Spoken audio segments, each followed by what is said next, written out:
afternoon, everybody. Adam Hess, District 3. District 4, I'm here. And District 5? We do have a quorum. At this time, we will be calling, doing the call to the public. We will now have a call to the public to allow for any comments from the public. Please note that issues presented during the call to the public that are not on the agenda cannot be acted on by the Board of Supervisors. For items not on the agenda, individual supervisors may ask questions of the public, but are prohibited by open meeting law from discussing or considering the item. Only the speaker who has been called upon is authorized to speak. To encourage and respect expressions of all views, we ask that there are no disruptions. If you have comments that are related to the public hearing item on the agenda, please wait to comment until we get to that item and open the meeting. Individuals are limited to 3 minutes for their comments. Clerk Daly will explain how the public can provide input. Clerk Daly? Excuse me, can I interrupt here? Can you hear me, Chair? Yes. Okay, very good. For some reason, you weren't able to hear me. This is Patrice Horseman, Supervisor District 1. I am present down in Phoenix and just finished meeting with the governor on water, and I am at this meeting. So thank you. Thank you. Clerk Daly? Thank you, Chair Begay. Thank you, Vice Chair Horseman. At this time, if there's anyone that would like to provide a public comment during this public comment portion of our meeting, there are comment cards up by the door when you walk in on the table that you can fill out and bring up to me. We don't have a very large group today, so you can also, once we're done going through some of the ones that did provide me comment cards, you can then make your way up to the podium. I do have one comment card from Marianne Dominski. If you'd like to come up to the podium, you'll have 3 minutes to speak. You can state your name and address for our minutes. I would appreciate it. And we'll start the clock after you state your name and address. There it goes. Hi, I'm Marianne Dominski. I live in Prescott, and I am a new employee of the Arizona Attorney General's office. So I just wanted to stop by and introduce myself and let you know that the Attorney General's community engagement team now has someone based in Northern Arizona, me. So I would love to participate in any county events, outreach activities. I'm also more than happy to help this board raise any issues you have, any concerns you have up through the Attorney General's office. I'm planning to email at least some of you who I can find online tomorrow, so you have my contact information. If you need to reach out to me, please do. Thank you. Thank you. Thank you. And we'll also look on our virtual format. If there's anyone that has joined the meeting virtually that would like to provide public comment, you can hit the raise hand icon that looks like a hand. If you click on that hand button, that will raise your hand and notify us that you would like to speak. If you've joined by telephone, you can hit *9, and that will raise your hand and notify us that you would like to speak. And I do have a raised hand on the virtual format. I cannot tell the name, but I'm going to go ahead and allow you to speak. And we will set the clock for 3 minutes. If you can please state your name and address for our minutes. The microphone will be muted at 3 minutes. Yes, hello. My name is Luke McKee, and I'm an anti-pedophilia normalization activist, and I am in the ZB951 visa on Twitter. I gave my physical address on the November the 12th Board of Supervisor meetings that you put in your minutes. The matter I brought up last week about the torture of a Native American Indian, Bendrick Fowler, resulted in his release from jail 3 days ago without ever knowing his charge last time I checked up on him, after no doubt some interventions showing there was little separation between the three branches of government in your county. It would cost about $48 an hour to get the torture by deprivation of fresh water over a period of 3 or 4 days. Currently, the FOIA unit for the sheriffs and Phoenix Police is refusing to acknowledge my records request, with the records department referring me to the jail, Gerard Pugh, and vice versa in recorded phone calls and an email, because you must never have an inquiry unless you know the outcome. Currently, the jail is holding exculpatory evidence, a book relating to the Ultimate Light mission, who Tuscan.com News says does, and I quote, paper terrorism for more than a week, possibly in an effort to have the book edited and reordered from Amazon. I had to make my first police report due to theft when the jail refused to acknowledge they had the book to the inmate in question after they told me they did. And the police officer who attended couldn't take the Deputy Slim couldn't take the photo of the illegally modified court document that's in Adam's cell when he was served by a policeman who's subject to my records request being blocked. And that event happened on the 9th of July. And they have the records, but they don't want to give it to me. The games are going on.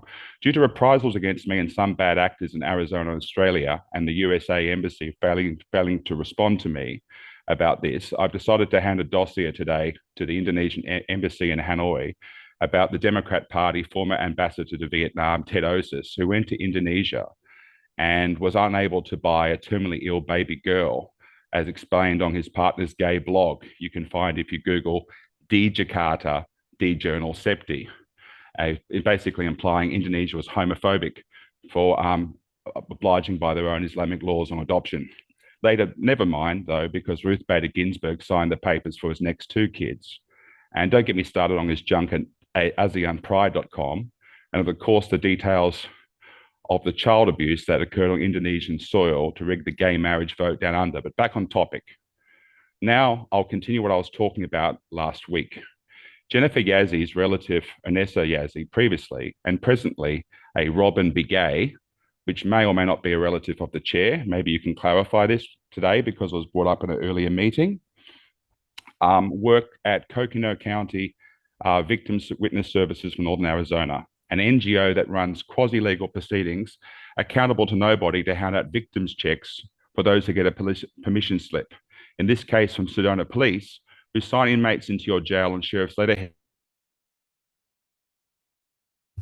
Mr. McKee, that's 3 minutes. If there's anyone else here in the room that would like to provide public comment, you can make your way up to the podium. All right. And I do not have any other hands raised, Chair Begay, or any other comment cards. Okay, thank you. We will go ahead and stand at this time and do the Pledge of Allegiance.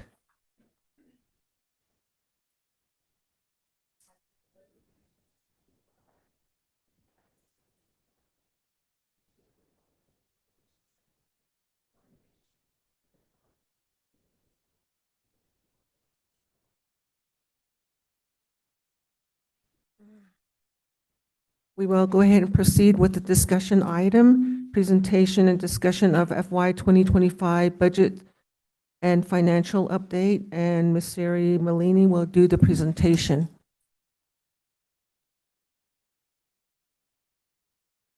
Chair Begay,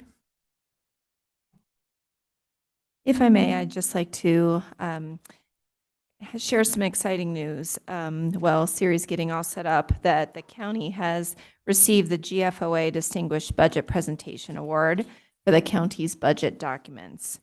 And so kudos to Siri and her entire team for their hard work on that process. The only 1,700 government agencies participate in that program, so less than 2% of governments put in the work required to obtain this award and provide this level of financial transparency every year for their citizens and residents. And we're so proud of our team and thankful that they do that. We're excited to have Siri here today to give an end of the year financial update as part of our budget series. And we'll hear from her again in January, but very excited to have her with us today. Thank you, Erica, for the update and information. We're always proud of our staff, so go ahead and proceed. Great. Thank you, Chair and members of the board. Well, today we are talking about fiscal year end FY '24, which is our year ended June 30th, 2024. You'll note that it is unaudited information, which would be typical for this time of the year. In general, we try to release all of our audits by March 31st. But that is a great segue into our first slide. So we had actually started audit work. Audit work starts before the year end even closes. So we had begun our audit work in June with the Auditor General's office from Arizona. We were notified in October that due to a conflict of interest, the Auditor General's office would no longer be responsible for the Coconino County audit. So with that, then we had some back and forth looking for, I'm echoing. Okay, looking for, as they were trying to develop a new audit contact, a new audit firm. And so we were provided a new audit firm November 12th. And when these slides were put together, we still had not been available to meet with the new audit team. So just pointing out, from what we started in June and knowing that our new audit firm, we've been informed they can't use any of the work that was done by the Auditor General for our audit this year. So when we think about the timeline, that puts us about 7 months behind where we would typically be on our audit right now. As a reminder, we worked really hard to have a timely issuance last year. As a county, we've struggled with issuing by that March 31st date, but we were able to do so last year, only to then unfortunately get put behind on schedule this year due to the change in firm. However, we did meet with the new audit firm at the end of last week, and we are cautiously optimistic that although we're starting 6 to 7 months behind, maybe when they initiate their work in January, we will be able to end less than that behind in terms of issuance. So we're really going to do everything we can on our side to work with them on an audit schedule that allows us for as timely of a release as possible. But just wanted to let you know, unfortunately, some of the times there are circumstances outside of our control that impact that, and that is where we are for fiscal year 2024. I'm going to pause in case there's any questions on that before I move on. Are there any questions by the board? You may proceed. Great. So the presentation you have today goes over each one of our major funds. The major funds are really where most of the activity for the organization is housed.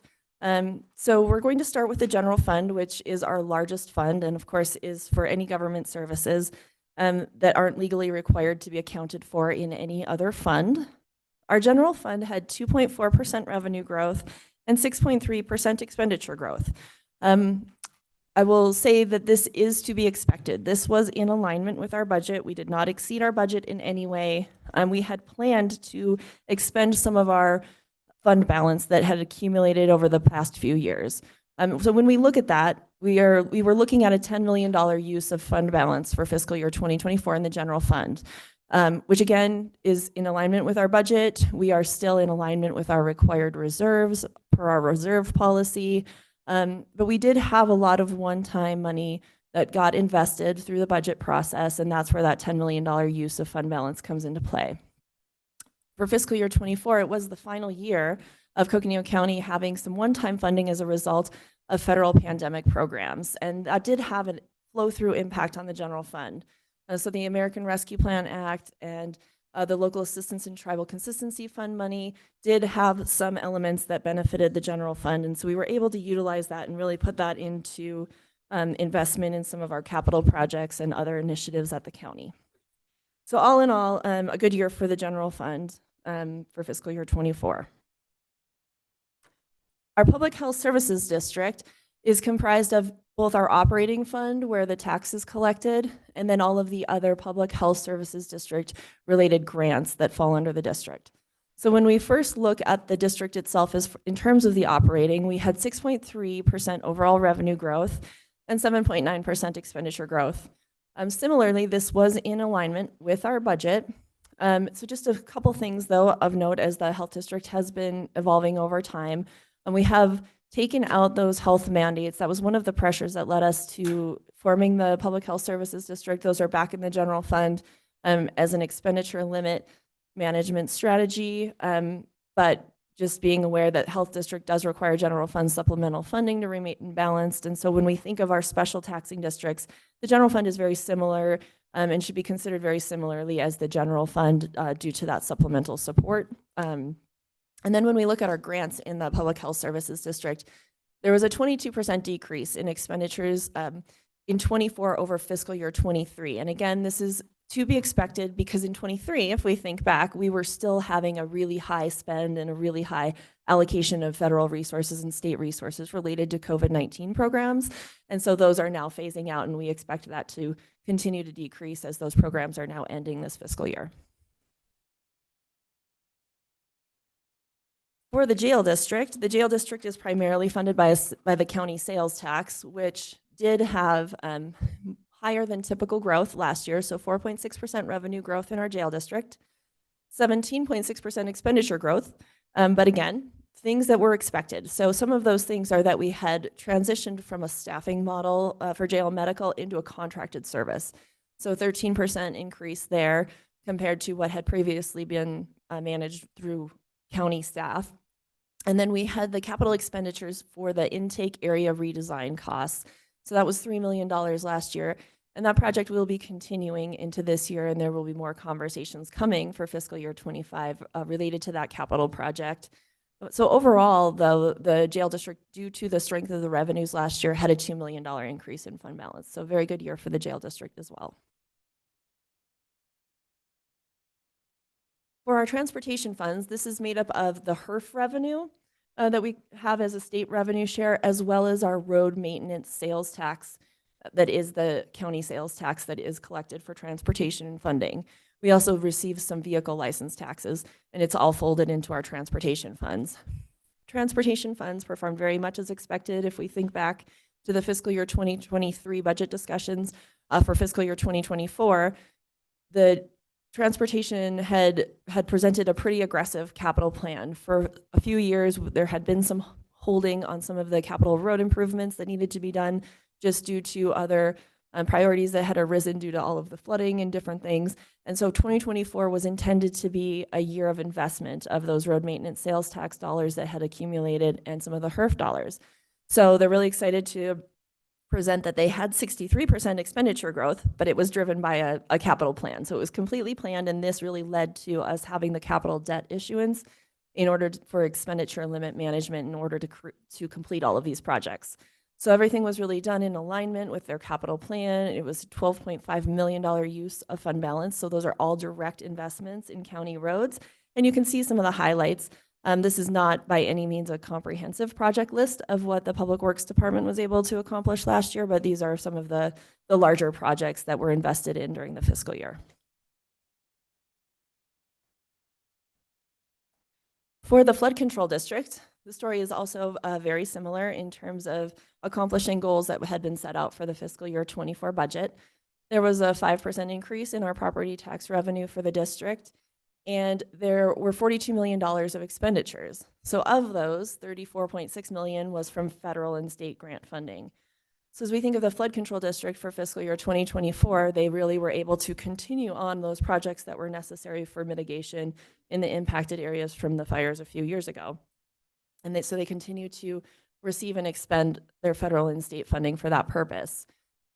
Also of note, at the end of 2022 into 2023, there was a $15.5 million loan from the general fund that was provided to the district. And of that, it's pretty much been expended for those purposes that were not reimbursable from any other source. And so they've been putting that money to work on district initiatives for expenses that have not been covered by any other source.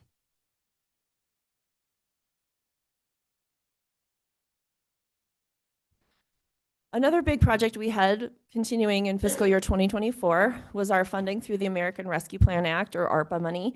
So there was a state and local fiscal recovery fund was one element of ARPA.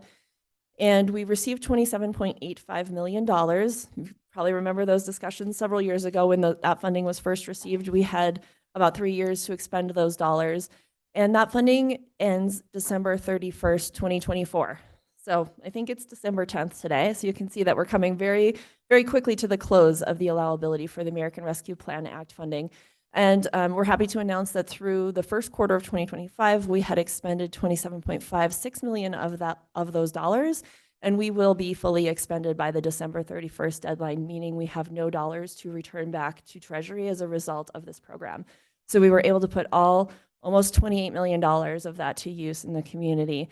We do plan to do a full report of the projects and outcomes of the county funding that we received during the fiscal year 26 budget discussions, as just a closeout of how those dollars were used. The other funding under ARPA was the Local Assistance and Tribal Consistency Fund, for which the county received $12 million. And just a reminder, so those dollars could be used for any government purpose, and it really allowed the general fund to have resources for capacity to do some of our larger projects that are still underway. So the Joint Operations Center, capital facility, the Election Center, capital renovation, the boardroom renovations, various capital projects and other one-time initiatives really benefited as a result of receiving those dollars. So those are some other highlights of fiscal year 2024 as it relates to some federal funding the county received that's now phasing out.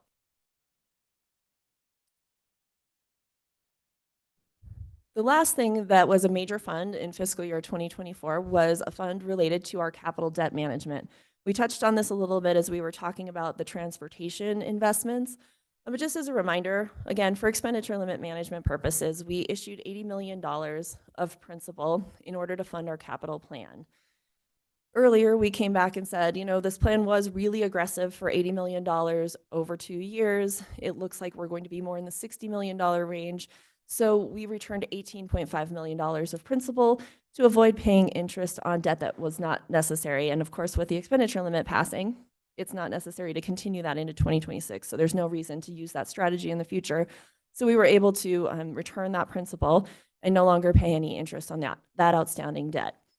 We did expend $35.7 million in fiscal year 2024, and we'll expend the rest this fiscal year.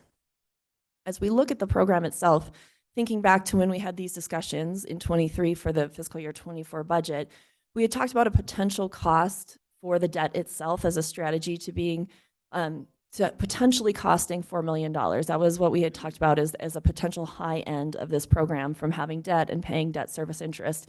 But you'll recall we also did an investment strategy with these dollars as they were issued, allowing us to invest them until we had to draw them for our capital projects. And so we're happy to report that actually we've paid $3.3 million of debt service interest on this capital plan, but we've earned $3.2 million. So the net cost to the county in order to do this strategy and not have to impact our budget in any way for expenditure limit purposes has been, that difference is less than $100,000. And as we come to the close of having this debt outstanding, we don't expect that gap to grow. So we've done very well in managing that and keeping the cost of this very low.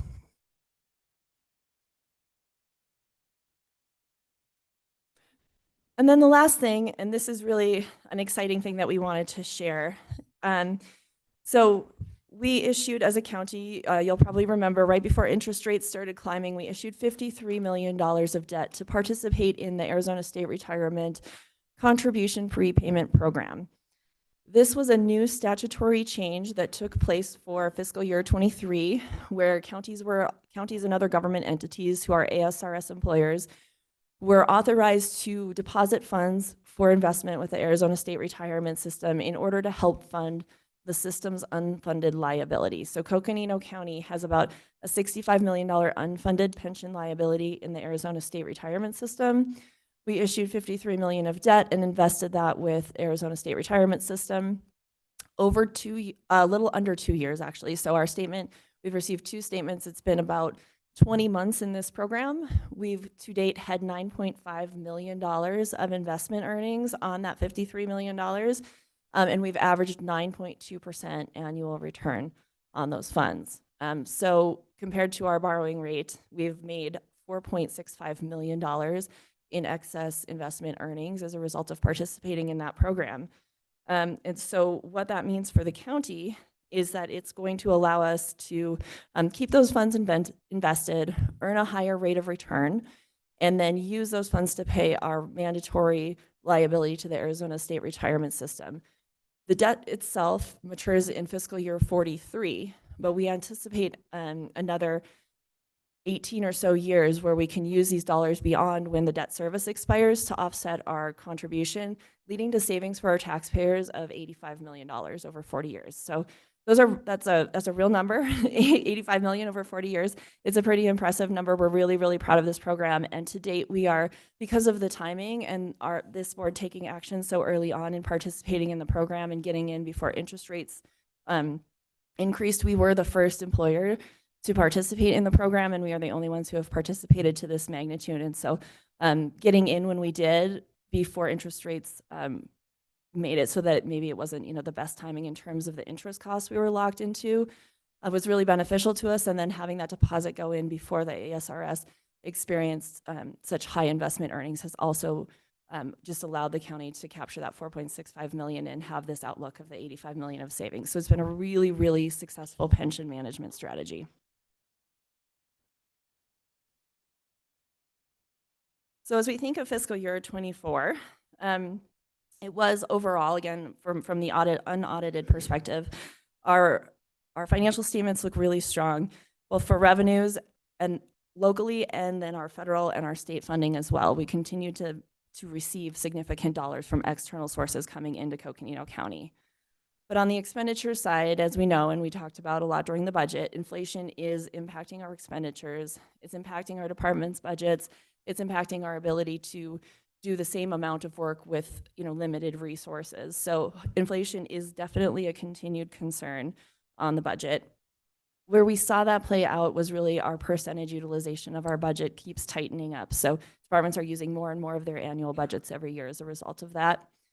And then when we think about longer term, though, again, our revenue growth, it's not keeping pace with our expenditure growth. Going back to that very first slide on the general fund, our revenues increased 2.4% and our expenditures increased 6%.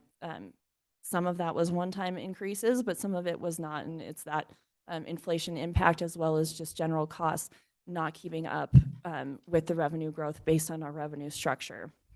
So again, we have a continued challenge to keep our existing programs and services in place when expense costs rise faster than the revenues that support it.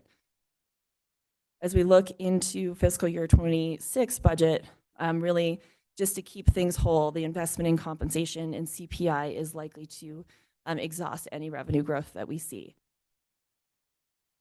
So as we think about actually 25 and 26, we are going to come back and do a status update in January on both our fiscal year performance to date. So we'll have about 6 months of the year at that point, and then our outlook for fiscal year 26.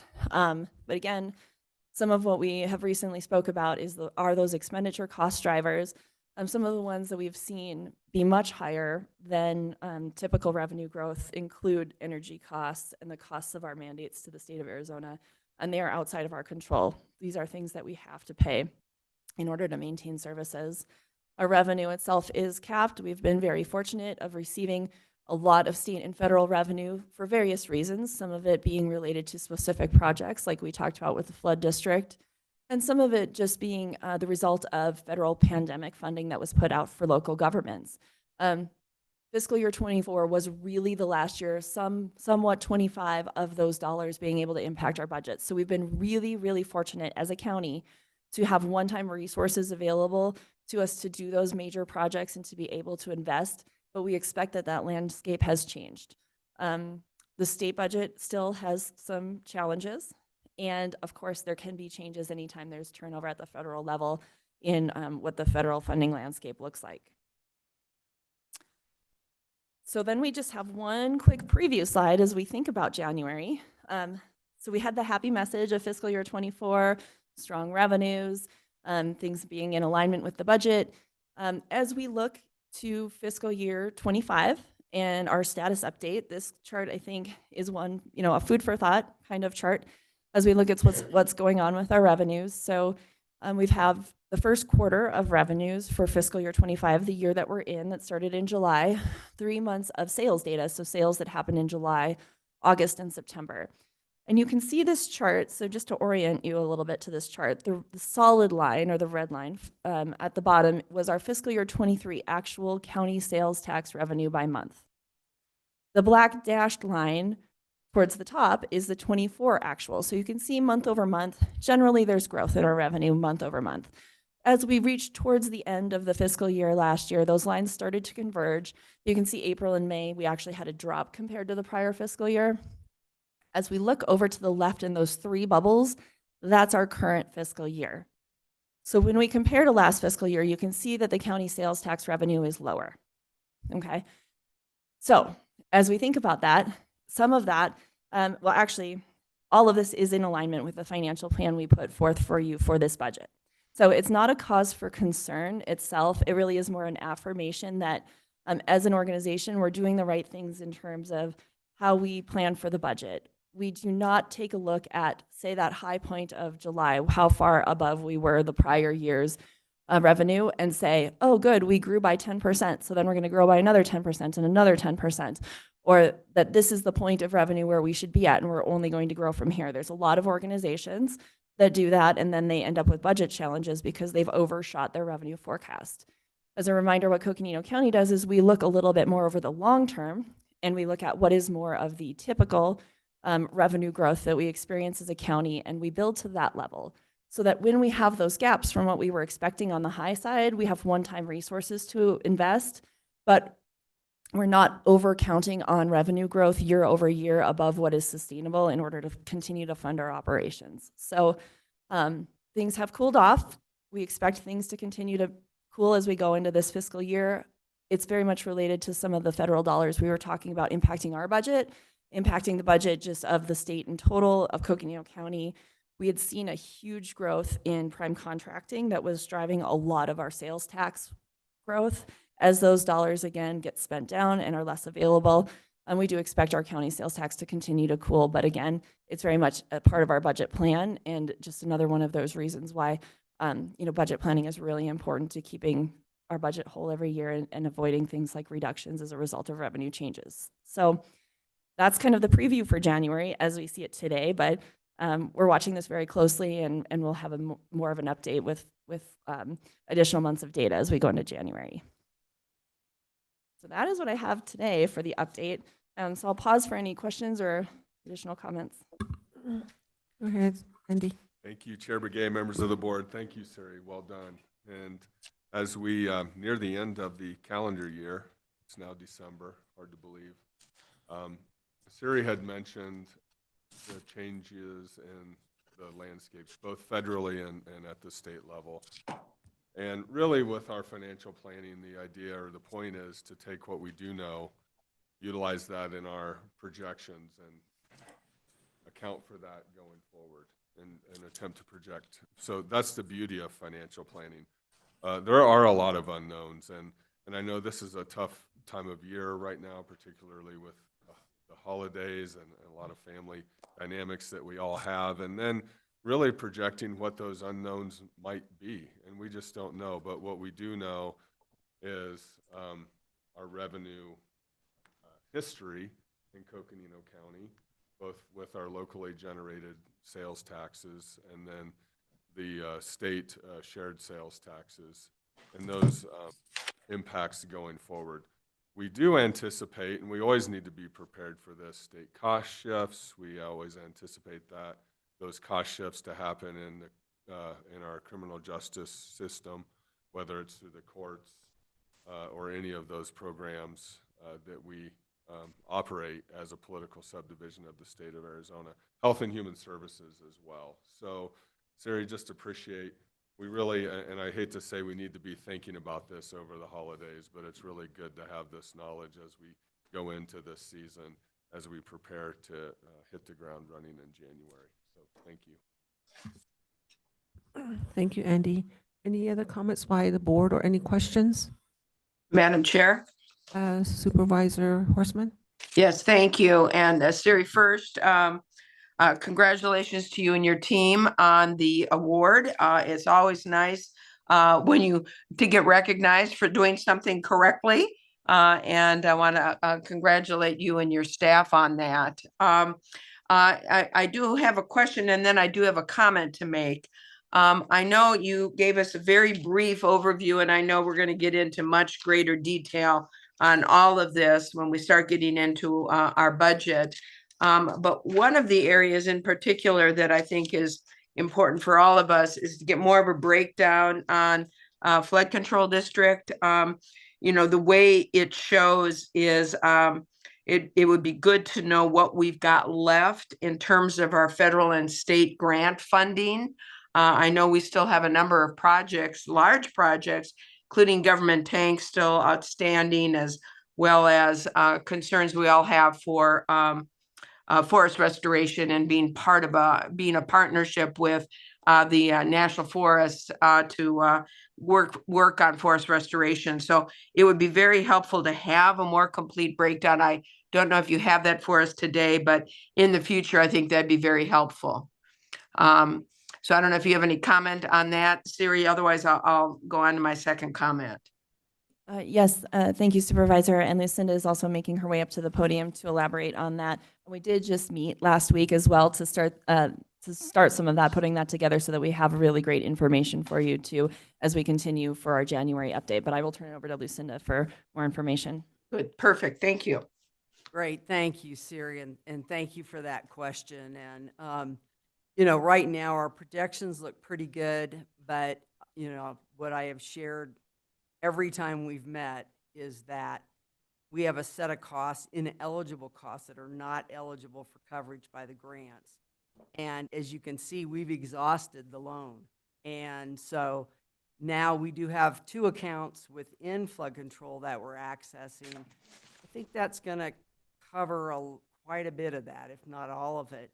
But there are a number of unknowns right now. So I'm working very closely with both the contractor and the engineers to nail down all the anticipated costs for completing the government tank corridor and finishing up Peaceful. We're pretty far along with that, and we'll be prepared to come and present all of that. In fact, today I asked Lindsay to set aside some time on February 4th, but likely we may even need to do that prior. So we'll have all that detail, you know, for you. And once I get that accounting done, and then Siri and I have agreed, you know, we're both our teams are working together to make sure there's some reconciliation that needs to occur relative to the forest restoration capital funding over, you know, the history of that since 2018, and we're in that exercise as well. So look forward to bringing that forward to the board.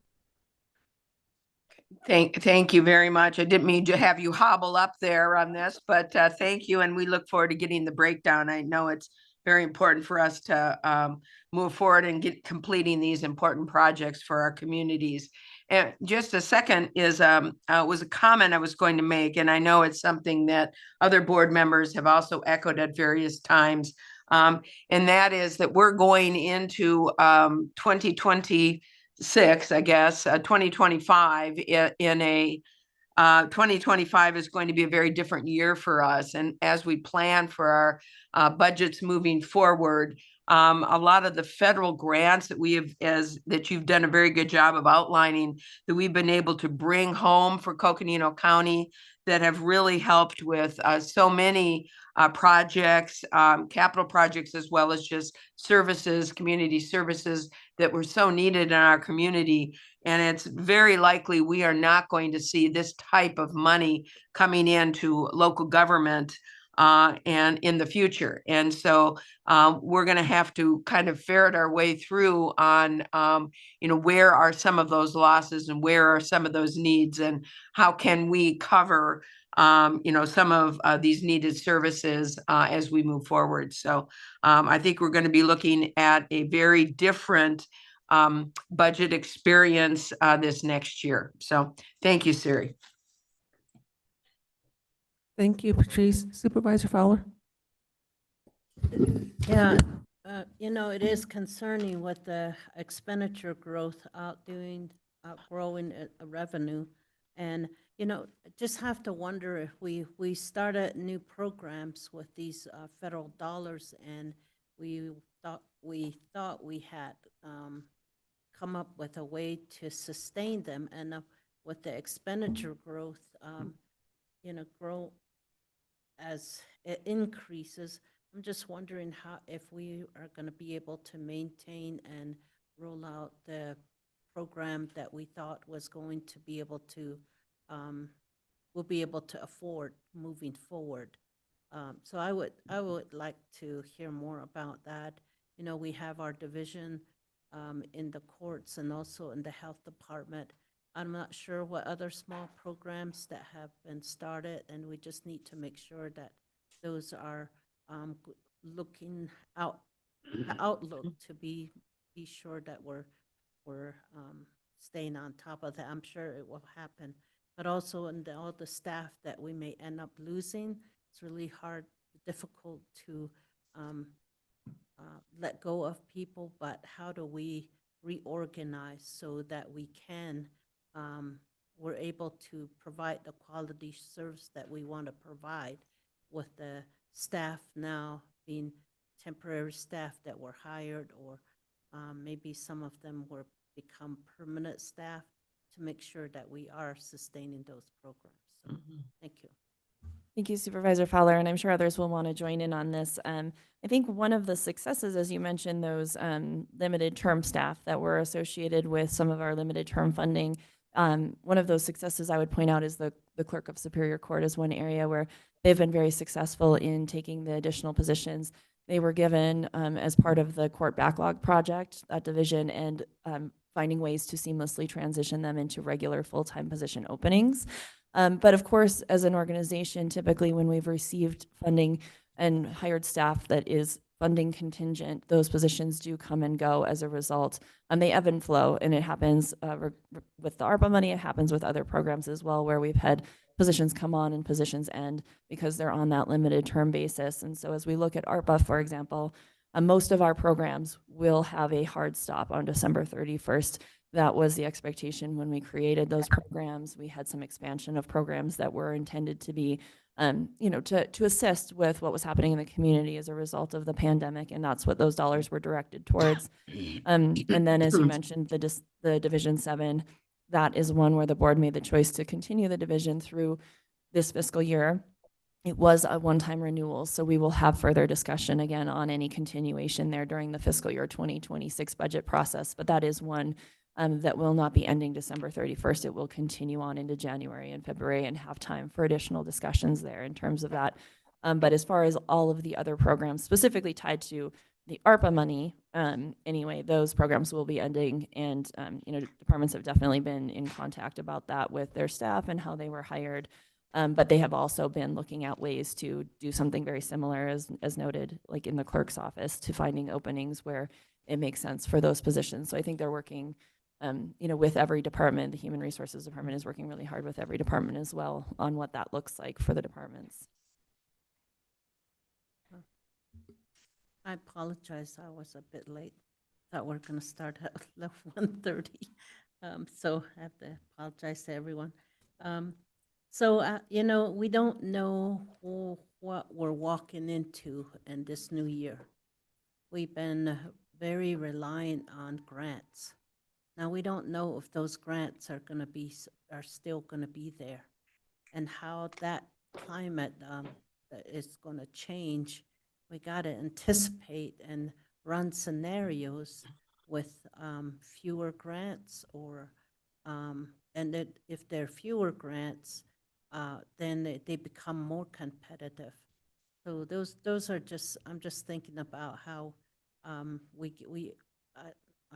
I love it that we really have been able to leverage general funds, and with the grants that have been coming in, and the outlook, sometimes it doesn't look very good when it comes to any federal dollars coming out with the discussions that every once in a while we hear. So those are just, I think we need to run scenarios where it's just general funds by itself, and make sure what can we really sustain ourselves with until there are grants and other availability comes around again. But so anyway, just a thought. Thanks.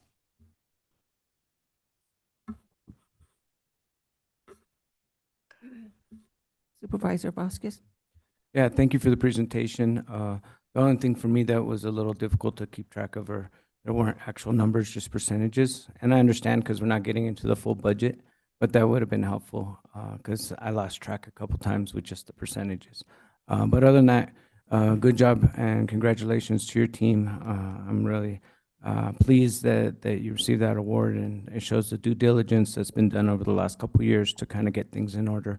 And so as things get tighter, we'll be seeing, you know, making those hard choices moving forward. And so this helps us kind of prep for that and get into that mindset, and also look at our programs and just see where we can streamline and really look at our core values of what we value to invest into as we have less money to do so. So thank you. Thank you, Supervisor Vasquez.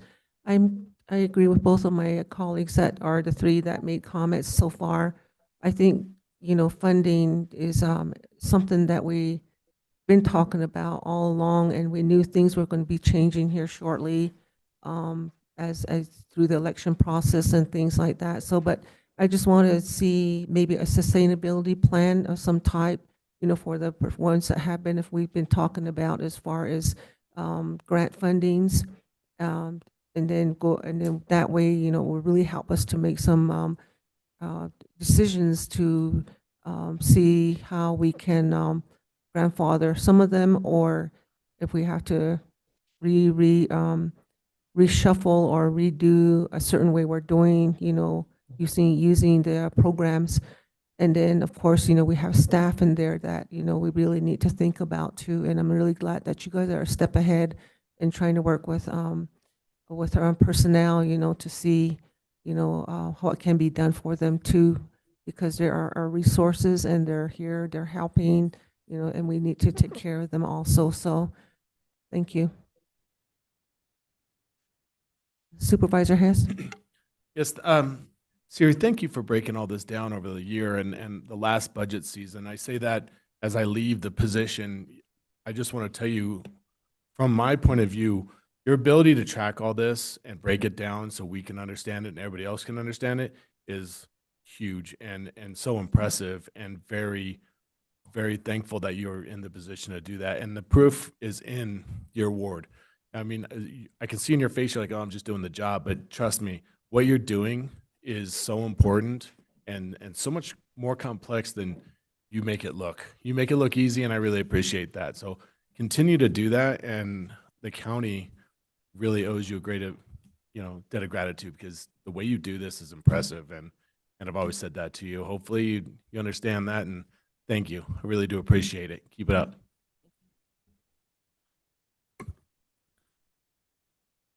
Okay. Did you want to say anything? Supervisor Fowler? Hey, Patrice. There you are. Did you want to say anything, Patrice? No, I already did. I'm just waving at Supervisor Fowler. I was wondering what you guys were doing. Okay, you guys just want to sidetrack me. Secret hand signals. I will. Okay, Supervisor Fowler. So, oh dear, I just lost my screen. Okay. Just, I'm probably repeating myself, but the public health district is concerning with it, that expenditure just at 7.9, and the revenue coming in is at 7.3. And then the state mandates, which we're always trying to guard against, and it usually is the health department that is attacked.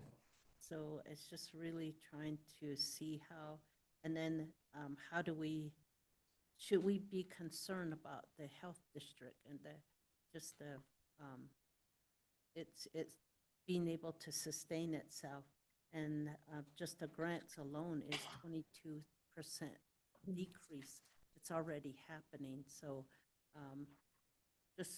I just thought I'd just bring that out more again. I mean, having you really track this is really important, and really thankful that you are your teammates, and congratulations on your award. And but this is really you're tracking, and being able to help us see the bigger picture is really important. So just want to thank you for that. And I know that the staff, every department is really tracking their own budget as well, but this is really important. So thank you. This is just a real eye opener and something that we really have to really look at to see how do we move forward with the funding that is in decreasing, and yet there's more demands and there's more needs out there. How do we meet the needs of the people? And I mean, our community needs assessment, we always rely on that, and that is what we use to be able to develop programs and to know what to fund. And yet here our revenues going down, and there's a greater need out there after the pandemic. So, difficult decisions ahead. Thank you. There will be. Thank you, Supervisor Feller. And just one note on the expenditure growth, because I think you've made some really great points, especially as it pertains to the grants available to the health district. Because as they saw lots of funding during the pandemic, and then what does that look like moving forward, especially with changes at the federal level, and will they be available, in the same way, or the support for the district itself. When we think of that expenditure growth, one thing to point out that is concerning, and it is unrelated to the district, it's related to just the situation of counties and mandates, is that the main driver of that is our Title 36 mandated payment for services. And so it's another area, and that one has seen incredible growth in terms of that mandated cost over the last year and a half. So it's growing higher than any other driver in our budget right now. So it's one, and really just, not sure that there's much within our control in terms of solutions for that. And so it is one that we're absolutely keeping an eye on. But unfortunately, it's impacting the health district just because that's where the funding is for the program itself. But it's really more of a reflective problem of the county resources in total and the impact that mandate has. And now we have legislators that don't know about counties. So it's just an extra job for us to be able to educate them on the role of the county and the local government. A lot of times decisions are made without understanding what the county government provides. Thank you. Okay, thank you, Siri. Thank you for good work, and congratulations.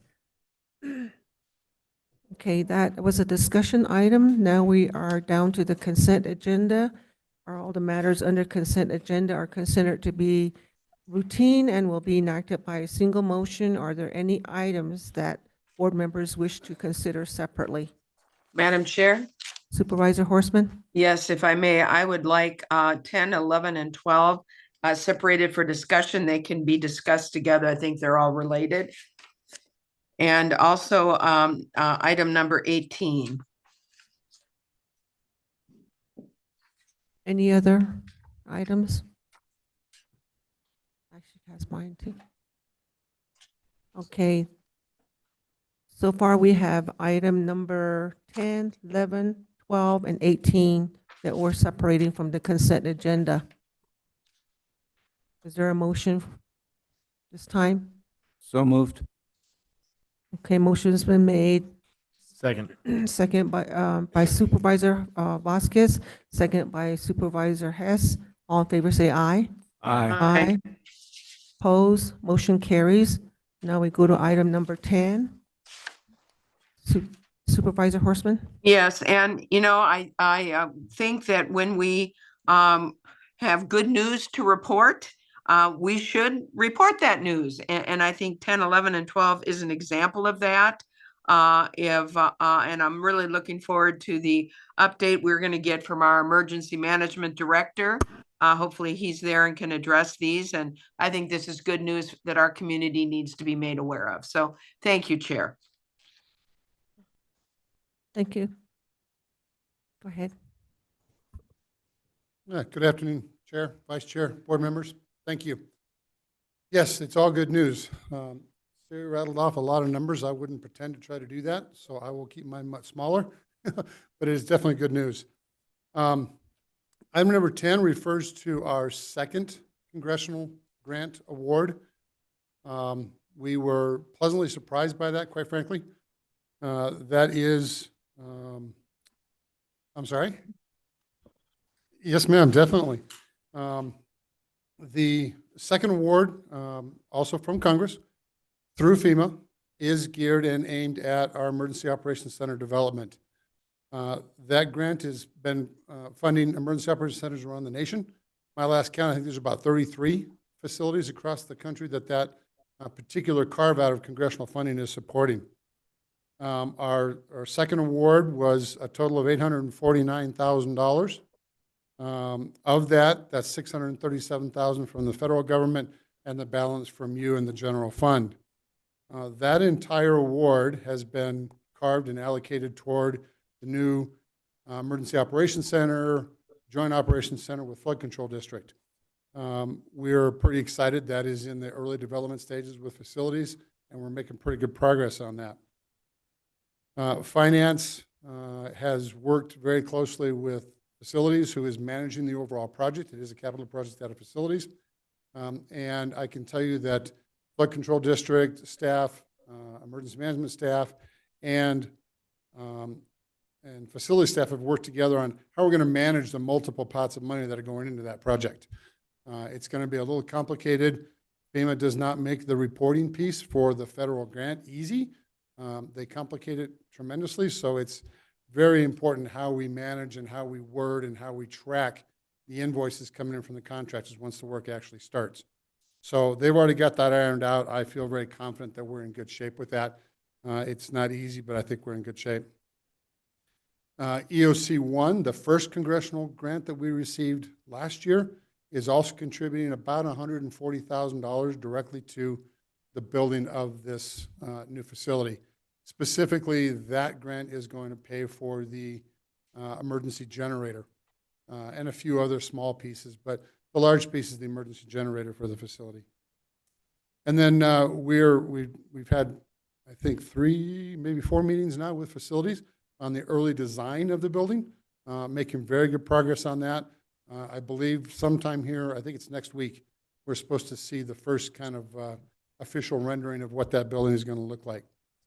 And then lastly, we're in real close contact with DEMA and FEMA.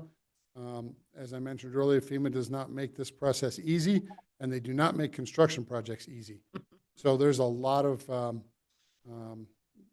BABA considerations, a lot of EHP, environmental historic preservation considerations, things that we need to make sure we're in line with so that we don't get a surprise down the road where they somehow disallow some of the construction. So we're making very good progress on that, and we're pretty excited about this grant award.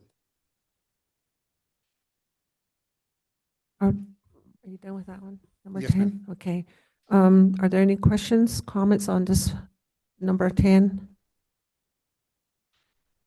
Supervisor Horstman?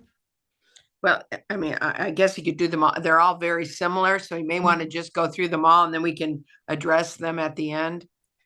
Just a thought. They're all very similar. Okay. Can do that.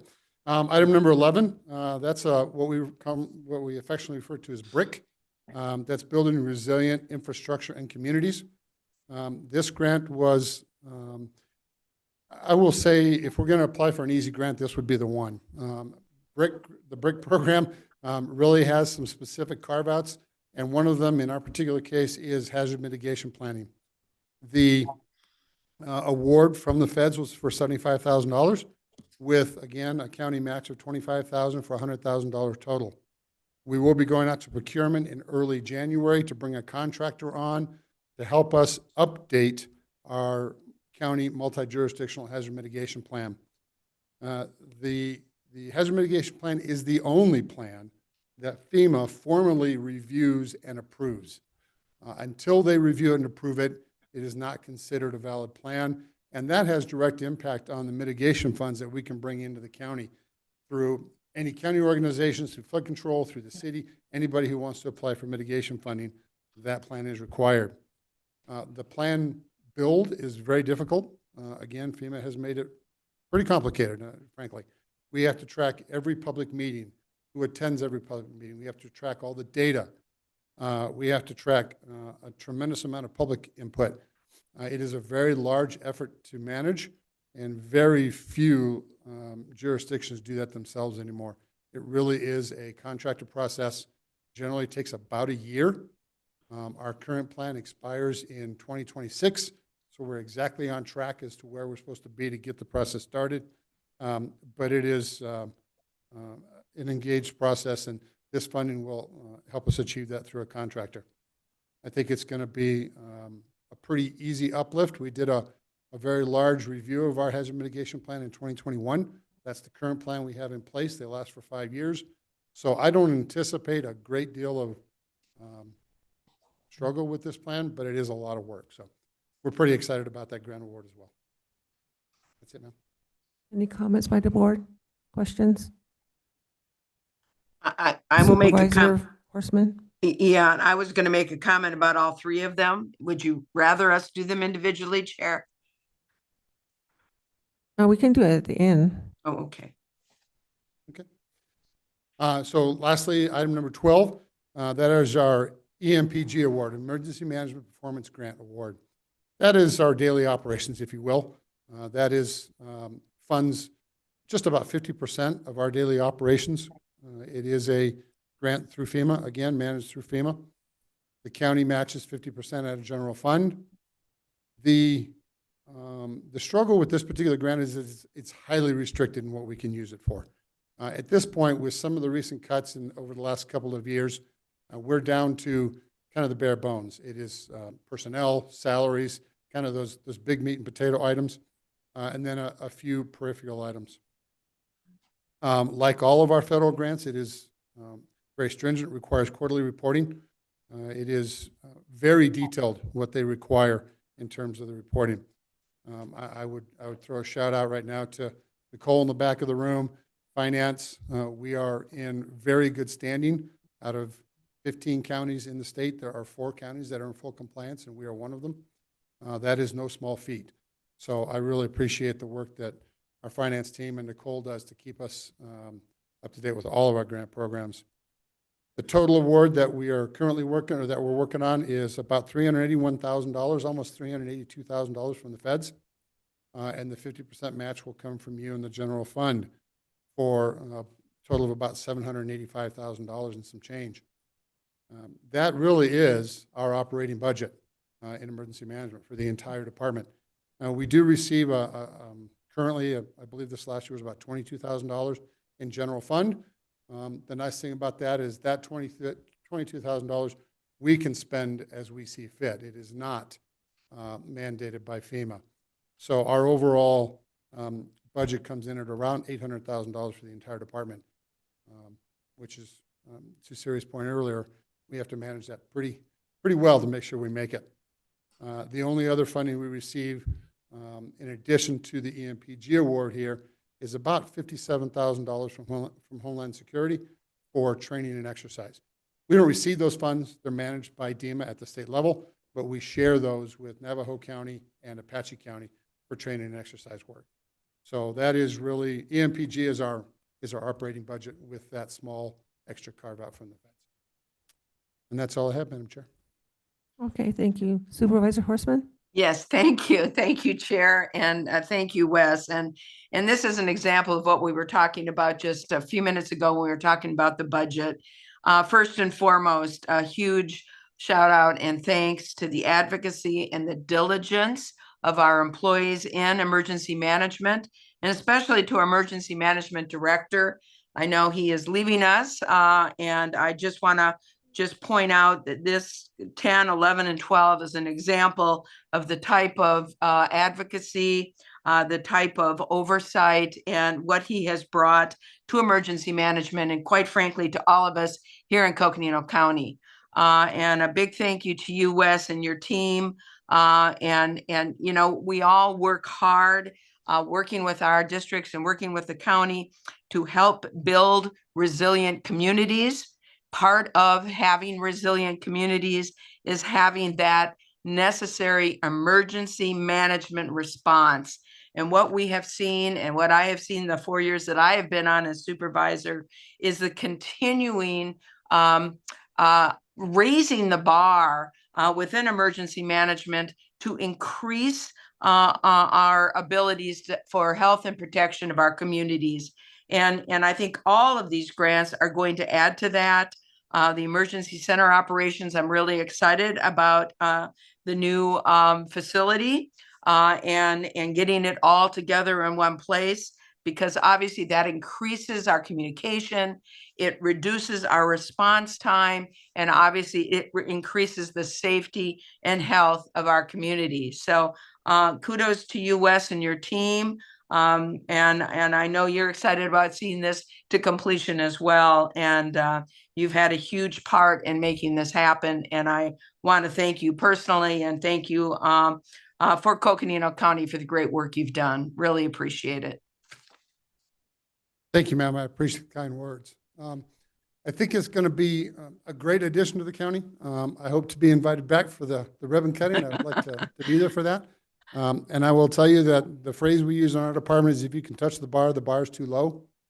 So we are always trying to strive to raise the bar in how we deliver services and take care of the county and report to the county manager's office and to the board. So I appreciate those words. Thank you, ma'am. Thank you. Supervisor Vasquez. Yeah, thank you for the presentation. They're great awards to promote emergency management readiness for our county. And I just want to say thank you for your leadership over these last 4 years, working with you and watching how you've developed your team and grown it into the robust team that it is now. It's really appreciated and has really made a difference when we've had different events. And so, I'm really impressed with the prep work from your department, but then actual on the ground during an event, dealing with the situation, and then the follow-up afterwards and tracking, and such a great track record for getting reimbursement for the expenditures that we've had to do during the emergencies. And so I too am sad that you're going to be leaving, but I respect it and understand that you want to go to warmer weather. I understand, and you'll be missed, but your legacy will be left behind. And just want to say thank you for your leadership. Appreciate you. Thank you very much, sir. I greatly appreciate that kind word. Thank you. Supervisor Fowler. Yeah, ever since over the years, emergency management, when I first came on, we had one person, and it was, with these disasters that happen, really forces you to develop what you need. And we learned early on we needed emergency management. And emergency management also plays a critical central role to what is swirling around. And that's what we learned. And when you came on, you really took it to the next level. So we want to really appreciate that. And then being able to reach out to the communities across the county, that is another one, that helping towns to be able to develop their emergency response and their plans. So just want to recognize you for that first, and then continue to work on the ham radio project, which I just still want to keep moving that one along. But these proposals, these grants that are coming in, they're critical. That once again, our congressional delegation, Senator Sinema and Senator Kelly, they have come through for us again. They've been fighting for us. And I'm just hoping that the next, this new administration coming in, new Congress will continue to that project, because it's really has helped us develop critical projects that we absolutely need to be able to keep our public safe and deliver the services that we need to. So thank you. And just all the grants that are coming in to be able to sustain your office. Once again, we rely on matching funds. That's right. Do that. So it's really important. So I think we have a lot of education that we need to do to our public as well as our state legislators and our Congress, and which we will continue to do. But once again, it just shows that it is our job to get out there and to educate our communities and other elected officials to be able to educate them on how critical these fundings are.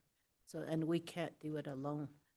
So thank you, and thank you for your work, your team, for being able to really secure these fundings. So thank you. Thank you, Supervisor. I'm hoping you've been spending some time in Page. We've really forged some really strong relationships with there. It took a little while, and that has changed dramatically in the last year. So really appreciate that. And yes, the redundant ham radio communication system is well underway. We're still working that. I'll have an update for you shortly on that. Thank you, Wes. Good job. I really appreciate you, like all the other Board of Supervisors. We know that you were on top of things, and you were just texting us on every little thing that was coming up, and that really helped us to see where we're at with everything. And of course, we do get calls, and we were able to convey that to the constituents too. So I just wish you the very best. You've done a lot for our county here, and we all appreciate it. Thank you. Thank you very much. I will miss waking you up on Saturday middle of the night with all kinds of text messages, and I know I'm Andy's favorite name to pop up on his phone because he's like, geez. I appreciate it, Madam Chair. Thank you very much. Madam Chair, with that, if there are no other comments, I would be willing to make a motion adding items 10, 11, and 12 together for one motion as set forth in its entirety in our agenda. Motion's been made. Is there a second? Second. Second by Supervisor Vasquez. All in favor, say aye. Aye. Opposed, motion carries. We are now done with our consent. Oh, number 18. Supervisor Horstman. Yes, and this is again, and I see our superintendent of schools is on, county school superintendent, and I would love to hear about this award. Again, when we have good news, we want to make sure to share it with members of our public. So, and I see Cheryl Mangle-Paget is on, and I look forward to hearing from her on this. Thank you, Madam Chair and Supervisor Horstman. Yes, we were able to apply for a grant through the Governor's Office of Youth, Faith, and Family, and were awarded a 3-year grant in the amount of close to $600,000. And year one is in the amount of $199,778,000. And this is to continue our work from our ARPA and ESSER funds from other grants. And where it's a lot smaller number, we're at least able to continue the work at our most vulnerable populations at the alternative high schools here in Coconino County. So it will be mental health support and substance abuse that we will be addressing with families, administrators, teachers, and students. Very good. Thank you. That's excellent. Thank you. Thank you, Cheryl. Any comments by the board? Okay, okay, Supervisor Horstman? Yes, just real quickly, another example of just the wonderful advocacy and really working on behalf of everyone in Coconino County, and in this particular case, some of our most vulnerable youth here in Coconino County. So a big kudos and thank you to Cheryl Mangle-Paget and her staff. And I'd be happy to make a motion unless other people have comments on that. You may do so. At this point, I would ask to approve and accept award as set forth in its entirety in our agenda and that we approve the awarding of the grant as well as the corresponding fiscal year 2025 budget adjustment in the amount of $199,778 for substance use primary prevention. Motion is made. Is there a second? Second by Supervisor Fowler. All in favor say aye. Aye. Opposed? Motion carries. We will now resolve as a Health District Board of Directors. May I have a motion to resolve? So moved. Supervisor Hess and Supervisor Fowler. All in favor say aye. Aye. Opposed? Motion carries. For the Public Health District, we have 3 consent items. Are there any items that the board members want to consider separately? There being none, is there a motion? So moved. Motion made by Supervisor Fowler, second by Supervisor Horseman. All in favor say aye. Aye. Opposed? Motion carries.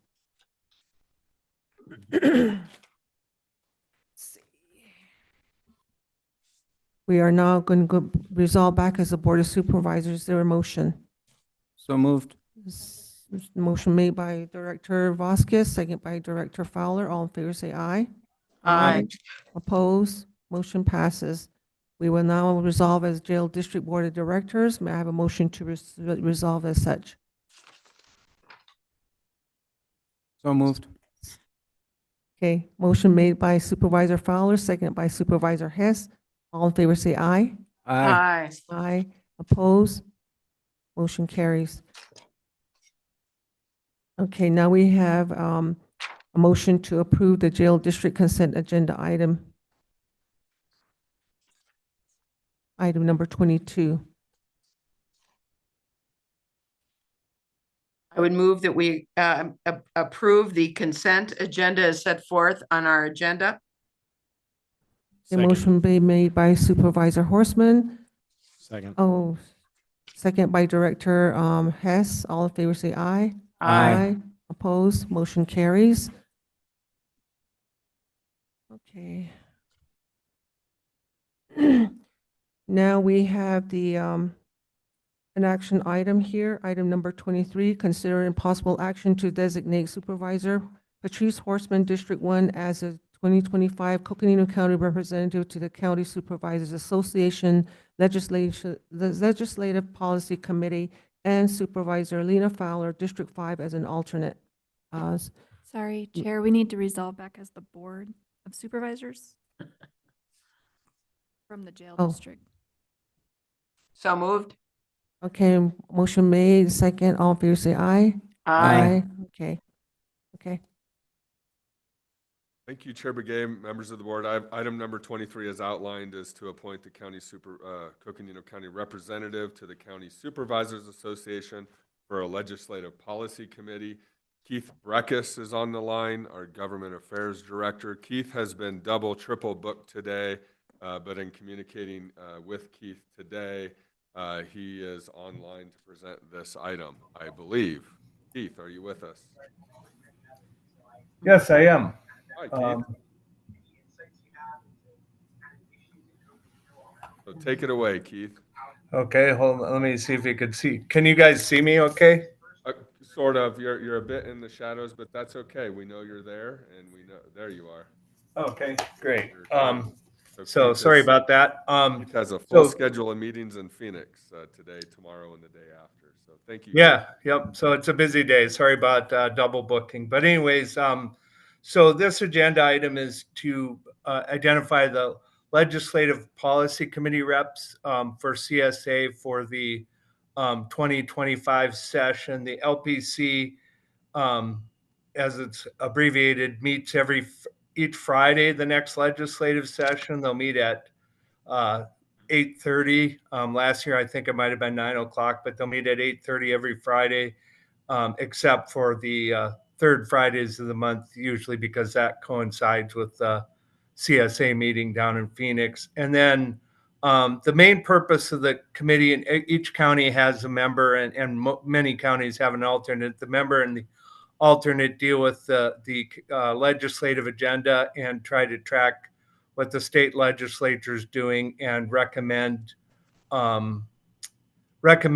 whether to oppose or support certain legislation and what to lobby on, and possibly, if it's a bill that we really like, testifying before a committee. So in the past 2 years, I think we've had Supervisor Horseman as the LPC rep and Supervisor Fowler as the alternate. And we're considering that it maybe just makes sense to continue with that arrangement and then revisit it again when the new board convenes as to what to do the following year. So the recommendation on the proposal on the table is to designate Vice Chair Horseman as the LPC rep and Supervisor Lena Fowler as the alternate. And I'll field any questions if anybody has any.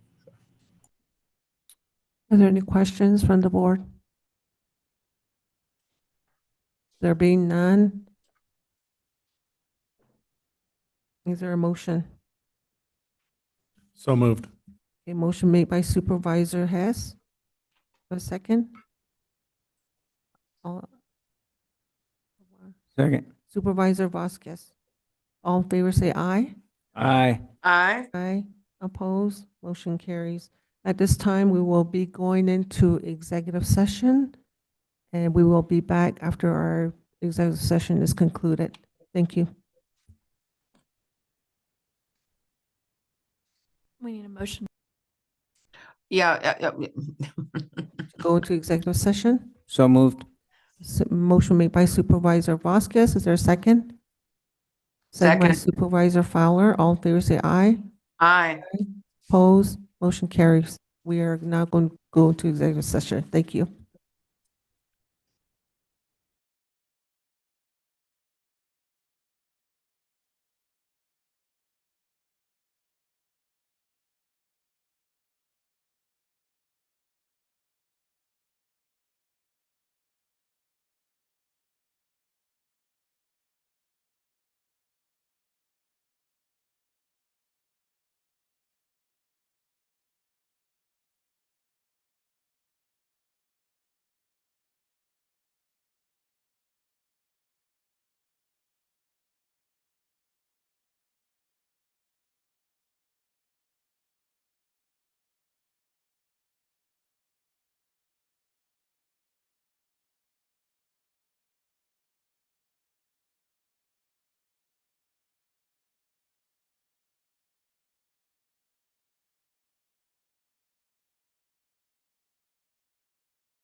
Okay, we are now back in the regular session for item number 24.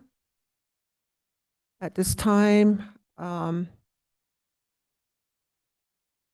as discussed in the executive session, may I have a motion to approve a waiver of conflict for Gus Rosenfeld, PLC, to represent the Museum of Northern Arizona?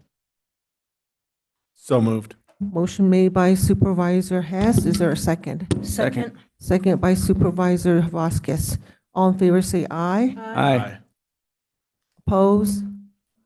Motion carries. Okay. Discussion and possible updates and direction to staff regarding state or federal legislative or administrative matters. Yes. County Manager? Yes, thank you, Chair Begay, members of the board. Keith Breckus is actually on the line. He just wrapped up another meeting.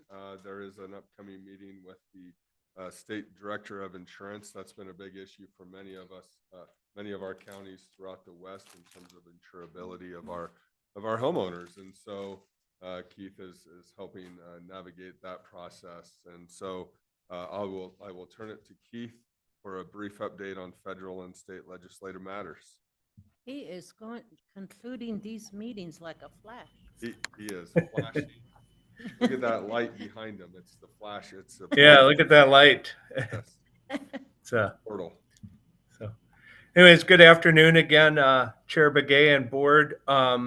As far as federal and state update, I'll make it pretty brief. On federal, I think there's a lot of uncertainty about what's going to happen, and we may just wait and see when the new administration comes in what they actually do and what they just say they're going to do. I think it's a little unclear. One thing I do know is that at Congress, I think there is some desire to get some disaster relief package through of some sort to deal with the hurricanes and some of the issues there. And certainly with those of us that traveled out to California last week, disaster was a big topic around the country, not just hurricanes, but all sorts of disasters, although hurricanes have been the most recent one. So certainly hoping that Congress puts something through there, because certainly counties do need some relief around the country.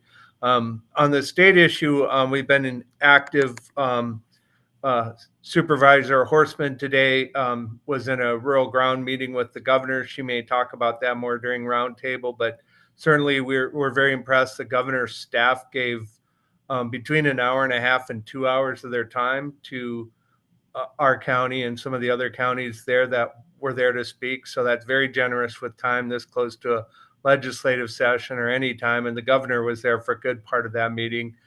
So hopefully there'll be some progress there. Of course, groundwater is a challenging issue in Arizona, and it's not clear what the easiest path is, but they did discuss that they're looking for compromises in rural Arizona, but if nobody's willing to compromise, then active management areas is a tool they'll have if they need to use it.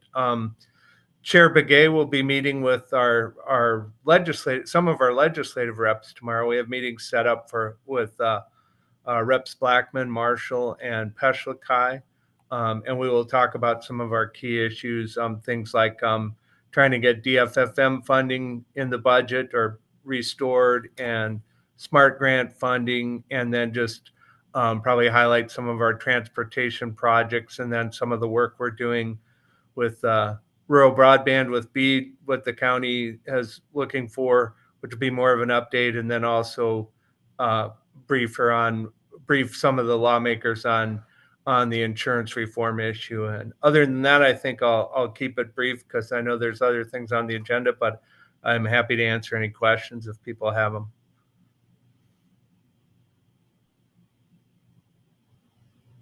Are there any questions by the board? Okay. Thank you, Keith. Thank you. Appreciate it. Thank you. Next we have, I guess, Keith or Gregory, or maybe the county manager, discussion, review, and possible direction regarding the Board of Supervisors planning calendar. Yes, Madam Chair, members of the board, I would ask Lindsay Daly to pull up the planning calendar. A lot happening, particularly as we near the end of the calendar year, the holiday season, all of the events associated with that. So much to discuss. First, we have, today's December 10th, we're in our meeting. We actually have a public hearing at 4 o'clock today. That is time certain given the posting time. That's with community development. And it involves several properties associated with open space and parks and recreation and the good work of the county in preserving many properties as open space. So this zoning change will officially designate that property as open space. So it's not always often that we get a public hearing that is completely feel good situation. This one, I think we can confidently say is. December 12th, we have the CSA meeting, holiday gathering. That's coming up on Thursday. I know we have board members that will be attending that.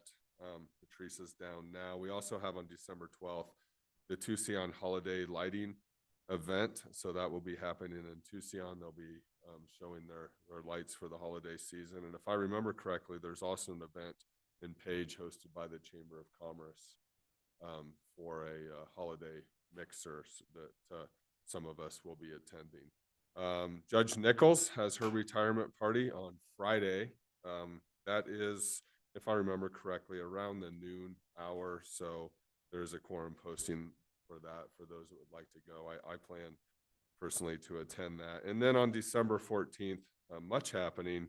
We have the Western Navajo Agency Council meeting beginning that morning at Coconino Community College, as sponsored by our Coconino County Sheriff's Office. So we'll have a good attendance for that. I know Supervisor Fowler and Chair Begay, you plan to attend, and then I know Kim and I plan to attend as well. Kim will, I think, take the morning and I'll come mid-morning. So we'll have good staff attendance there as well as the Sheriff's Office. And I'm sure Ammon Barker and others from the Attorney's Office will be there as well. And then that night is the Flagstaff Holiday Light Parade. To follow tradition, Coconino County Public Works will be leading the parade. And I think that there are several board members that plan to attend that as well. So that will be a fun event. And then on December 17th, that is Tuesday of next week, we'll have our elected officials and our leadership team holiday gathering. I think that will be here, if I remember correctly. And so that's always a fun event. We're looking forward to that. And then the evening of December 17th, well, we have Sandy Deal, our Coconino County public defender, is retiring after 30 years of service. So she'll be having sort of a standing event. We can just drop in anytime, I believe. And then the night meeting on the 17th will be asking the board to approve a proclamation for New Year's, wishing health for everyone in the new year. And then also with an executive session to talk about community initiative funding, et cetera, as well as a few flood control district items and a tax case as well. Then with roundtable items, and then really the bulk of that meeting will be a retirement recognition for Sheriff Jim Driscoll, 50 years of service, County Attorney Bill Ring, Recorder Patty Hansen, Public Defender Sandy Deal, and Judge Kathleen Brown Nichols, as well as Wes Deason, who we just got to honor a bit with a few nice words for him today as our Emergency Management Director. And then on the 19th is the Joe Montoya Senior Center Holiday Lunch. The Williams Holiday Lunch, I believe, was last Tuesday or Wednesday. That had a really great turnout. And then Emergency Management, Tim and others are hosting a retirement reception for Wes on December 20th. I think that's Friday. And then December 25th is the official holiday. And then December 31st, the following week, is New Year's. I think they do a New Year's Eve pine cone drop at the Weatherford. And then, of course, for us early, 10 o'clock is still actually after my bedtime, and 10 p.m. and 12 a.m. for the pine cone drops. And then the official holiday on January 1st. The holidays kind of fall midweek this year on Wednesdays. So factor that into your planning schedules, and then the swearing in ceremony for our newly elected officials on Thursday, January 9th. And governor's State of the State address, January 13th. I believe that's the Monday. Yes, it is the Monday. So we often have board members attend that as well as the CSA representation. So, and then January 14th, we get into our first, is that our first official meeting back from the holiday period into the new year. In terms of the new year, Siri did do a good job of, and you all really appreciate the board's comments today, and really, as you're tracking through your legislative contacts, through your County Supervisors Association, National Association of Counties, all of the contacts, we just don't know what the new year will look like administratively, and as we plan our National Association of County visits at the end of February into March, we'll take all of that into consideration. But where we can start is our financial planning, our budget planning, and just really planning on what we do know, the state of the local economy, and go forward from there. So I think I'll stop there unless the board would like to get into the year a bit more. I know we're still trying to plan a follow-up from our retreat. I think Kim and Erica were just working with Lindsay on dates, and the difficulty is you all and we all are all super busy individually. So getting us all together at one time can be pretty difficult. Kim?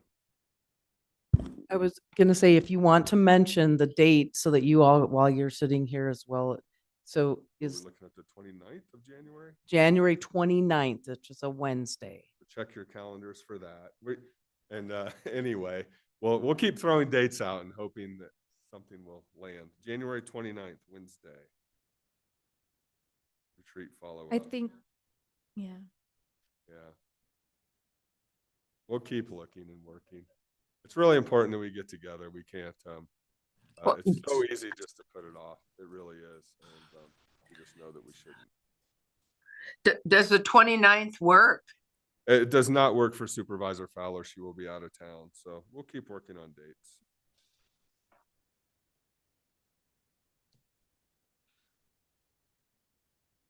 County Manager Burrows, if I can just make one comment on the planning calendar. One of the things in looking at 2025, we're looking at adjusting the 6 o'clock evening meeting that we usually have once a month to be starting at 4 o'clock for every monthly evening meeting. To do 4 o'clock for consent and business, so that staff then would be done by likely 5 o'clock. And then the public hearings to happen after that for the evening meetings. If anyone has any concerns regarding that, if you can let me know. We are putting the 2025 tentative calendar dates for the board meetings on the agenda for the next board meeting for the board to review and take action on.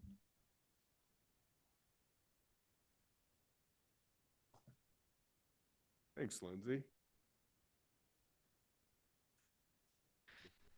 Comments for Andy or Lindsay?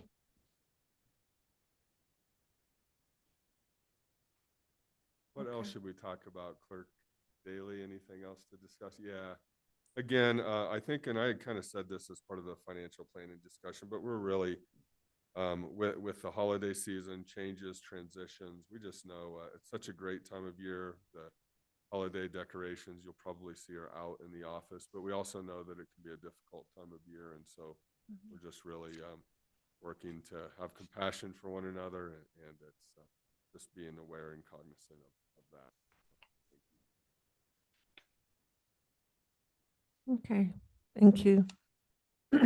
Next, we have the round table. We have 1 whole hour.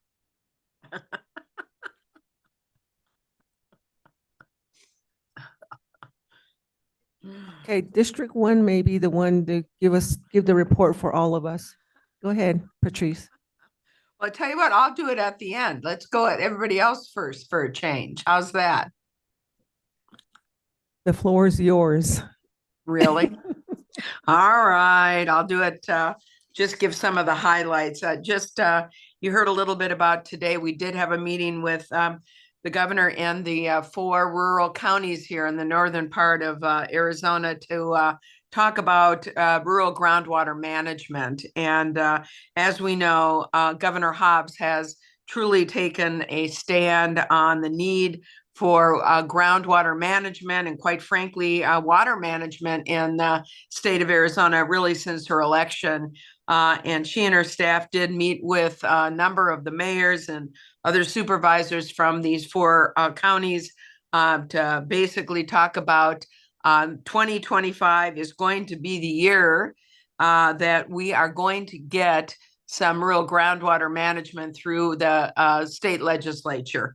It has been an uphill battle. I know many of us have been fighting this, and Supervisor Fowler even longer than us, on trying to get rural groundwater management in northern Arizona so that we can have a sustainable water future. So we will continue in that efforts. We have a governor who is definitely leading the charge, and certainly hope that we can talk to our state representatives and senators to get the job done this time. As has been pointed out, really rural groundwater management not only creates a sustainable future for our counties, but it also empowers our local property owners and sustains their value and their property rights. And we hope again that we're going to get this done this year. So that was today's activities, and I appreciate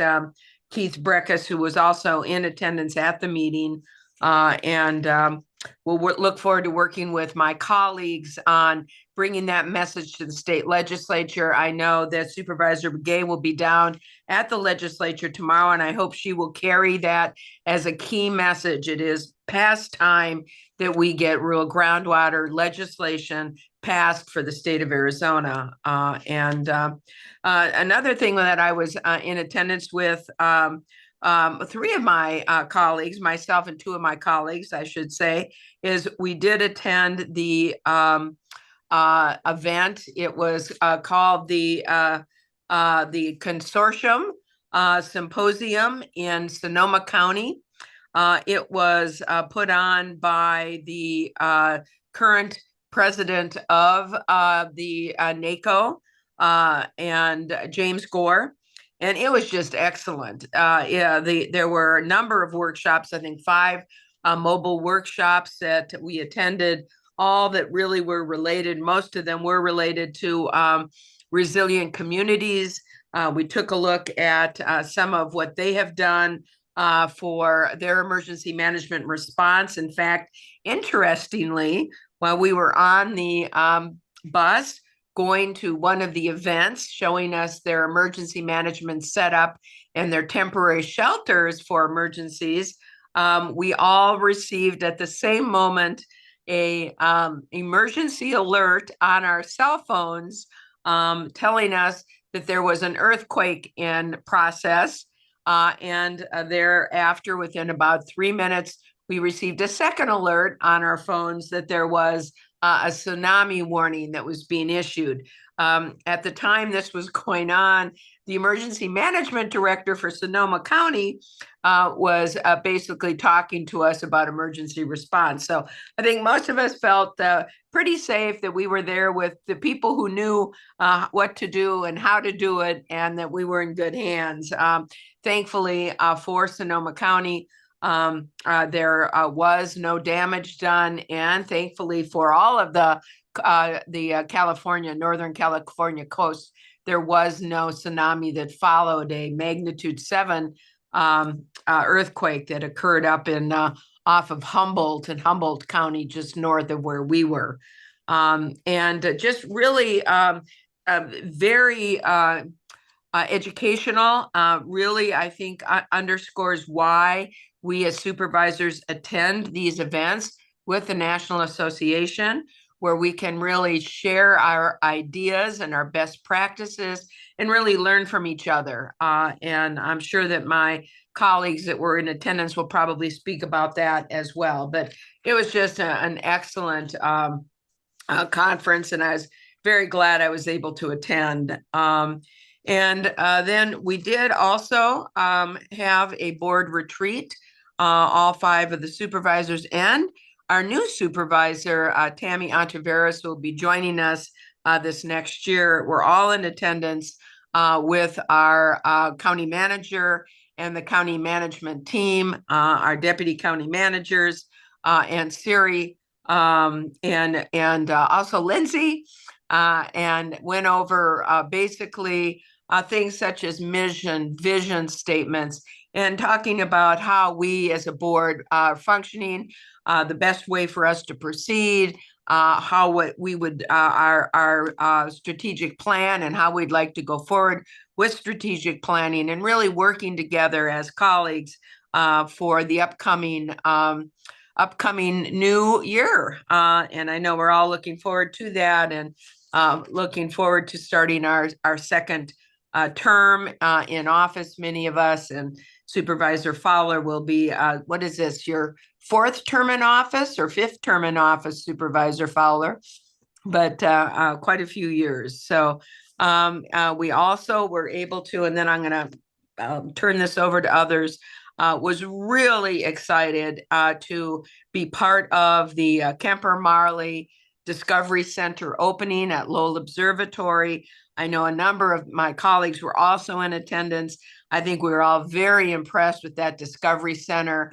If in fact, those members of the public that may be listening, if you haven't gone up there and brought your children up there, please do so. It's truly a magnificent planetarium, a wonderful educational opportunity for your children, and they'll have a good time. I know I certainly did, and I know my colleagues did as well. So lots going on. I am very much looking forward to the holiday season, and looking forward to starting a new term on the board as well. And that is, Madam Chair, my summary of what I've been doing on my summer vacation.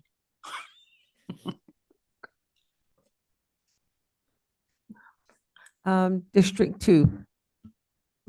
Thank you, Madam Chair. So it's been a quick 2 months, I gotta say, since the last time I've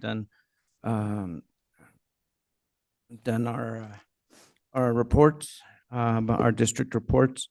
The big one that I would start off with would be just kind of reiterating what my colleagues said about NACO, the conference that we attended in Santa Rosa last week.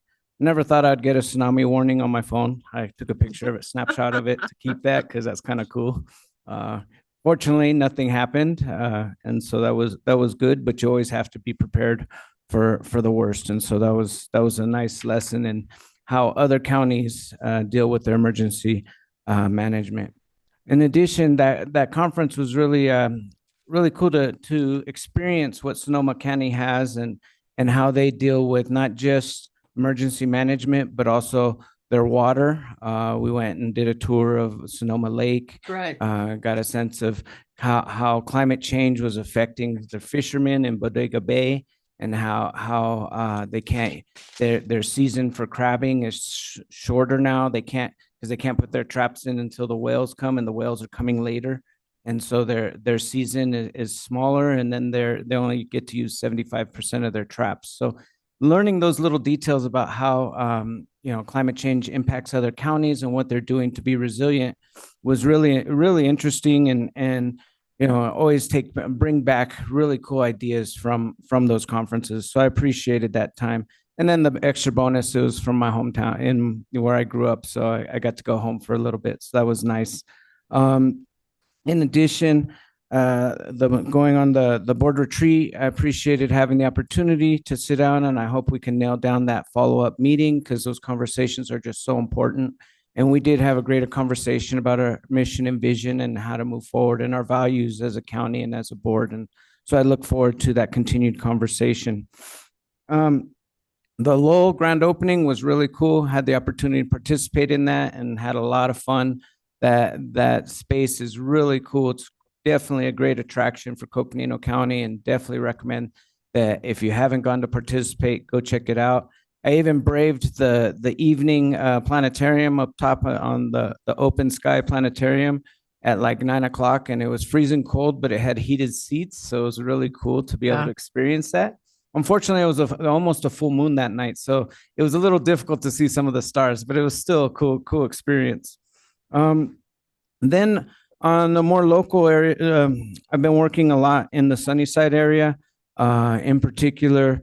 On the Tuesday before I left, last Tuesday, the Sunnyside Neighborhood Association, in conjunction with, I believe, Northern Interfaith, had a meeting with the chief of police and our new county attorney about a warrants program that they're looking to put out to help clear a whole bunch of old bench warrants. And so I won't give details about the program. I'll let them do that. They'll be rolling it out. But they had meetings, and we'll continue to have community meetings with different groups to kind of inform the community about what the plan is, so it's not a surprise and doesn't send the wrong message to the community. So, but it does look like a good opportunity for folks to clean up old bench warrants.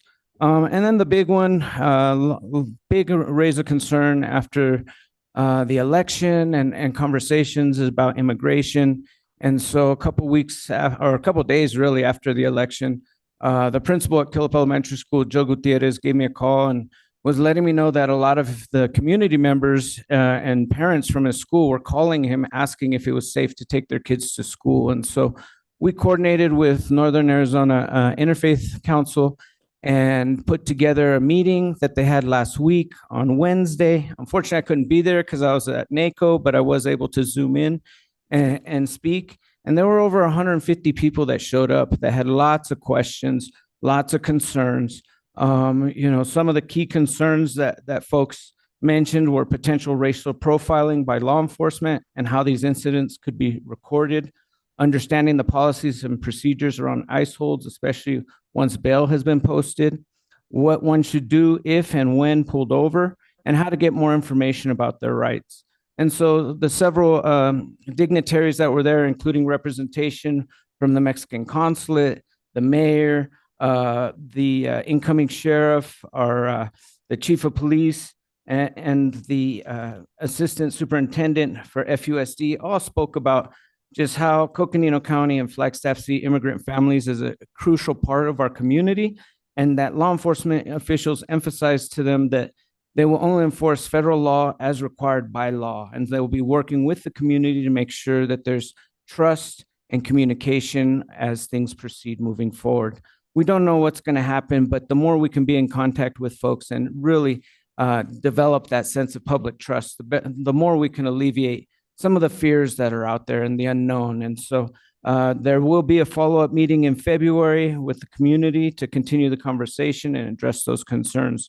And so it was really good to see our officials from our county to participate in this and help just reassure the community that we are looking at a local level and those that are contributing to our community, and we want to make sure that institutions like schools are safe places for folks, that kids can go to school safely and not be concerned that when their parents go to pick them up, that they'll get picked up. And so we're looking at what that looks like, but it was important to have those conversations. And from what I'm gathering from other places, from NACO and other supervisors around the state, we're actually pretty early doing this. No one else has really had these kind of conversations yet, as far as what I'm hearing. And so, I applaud our team, and I applaud FUSD and NEICL and Sunnyside Neighborhood Association for bringing everybody together and start the conversation, because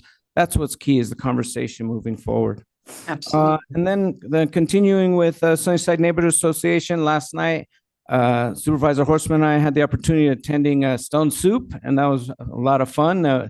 It was a community gathering where everybody brought different foods, kind of like a potluck, and it was held at the Market of Dreams, who finally, after 2.5 years, has gotten their occupancy permit. And so some more community activities will be happening there fairly shortly, and we're really excited about that. And then going to my committee assignments. This year, I've been chair of MetroPlan, the Transportation Planning Authority, and My term is up, and so I will be finishing that term at the end of this fiscal, not fiscal year, this calendar year. And in January, the new chair will be Councilmember Miranda Sweet. And then the vice chair I hear will be our current chair as my alternate on Metro Plan. Chair Begay will be moving into the vice chair position. So she'll be taking a leadership role in Metro Plan as I step back. However, I will continue to be the Metro Plan representative on RTAC, which is the Rural Transportation Action Committee. And I wanted to do, or Advocacy Council, excuse me. And I wanted to continue to do that because I've spent 2 years on that council and been advocating for transportation issues and want to continue to do so as we're moving forward. And I think with that, I think that's it for me. So thank you, everyone. Thank you, Supervisor Horst Vasquez. District 3? Sure, I'll go real quick. It's been like you said, a whirlwind month and a half or so. Kind of cleared a lot of my calendar after the election, but that's okay. Got to go do Veterans Day.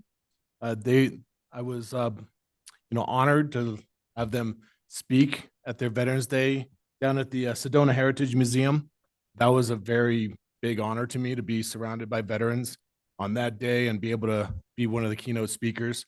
So I just want to send a big shout out to Sedona Heritage Museum. Keep that going. The veterans I got to talk to afterwards, it was a great community, and everyone was just asking questions and talking a lot. And I think that helps those veterans to really just be around other veterans and talk about what we've been through and shared experiences. So I got to enjoy that. And it was a great drive down to Sedona that day. It was cold up here and it was great down there. One of the other things I really got to do highlights wise was one of the things we really do well in the county is development. And we got to do the Supervisor Developmental Academy. I was honored to be able to speak at that, and Kim did a great job making that happen. So, and the HR really, that's just such a great, opportunity to grow within and give them the skills that it takes to lead and develop them into better leaders and also better followers, because then they know what their leaders are looking for and they can anticipate. So I think that's one of our keys to success in the county. And I really applaud our county and the HR department to keep doing that. And also the county manager's office. You guys are doing a great job at continuing to push to make people kind of climb that ladder. And I think that's one of the biggest things we have going here. So that was really, really cool to see everyone step up for that.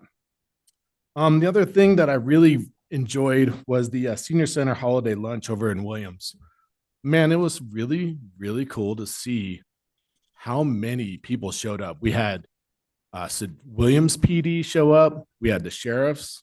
We had, I think there was more law enforcement there than people eating. And then what were the kids that showed up? The National Honor Society, the Williams High School National Honor Society came with like 30 kids. And those kids really jumped in and they served food. They talked to all the seniors. They were playing games with the seniors. They really lightened the whole mood of the atmosphere there. And it was really cool to see that everyone come together. And again, I don't know how many other HHS was there, so many county people there, and the city of Williams to show up to support the seniors of our communities. And I really look forward to the one that's coming on the 18th, 17th. Let me see. 19th, almost there. I was artillery at first, my first MOS.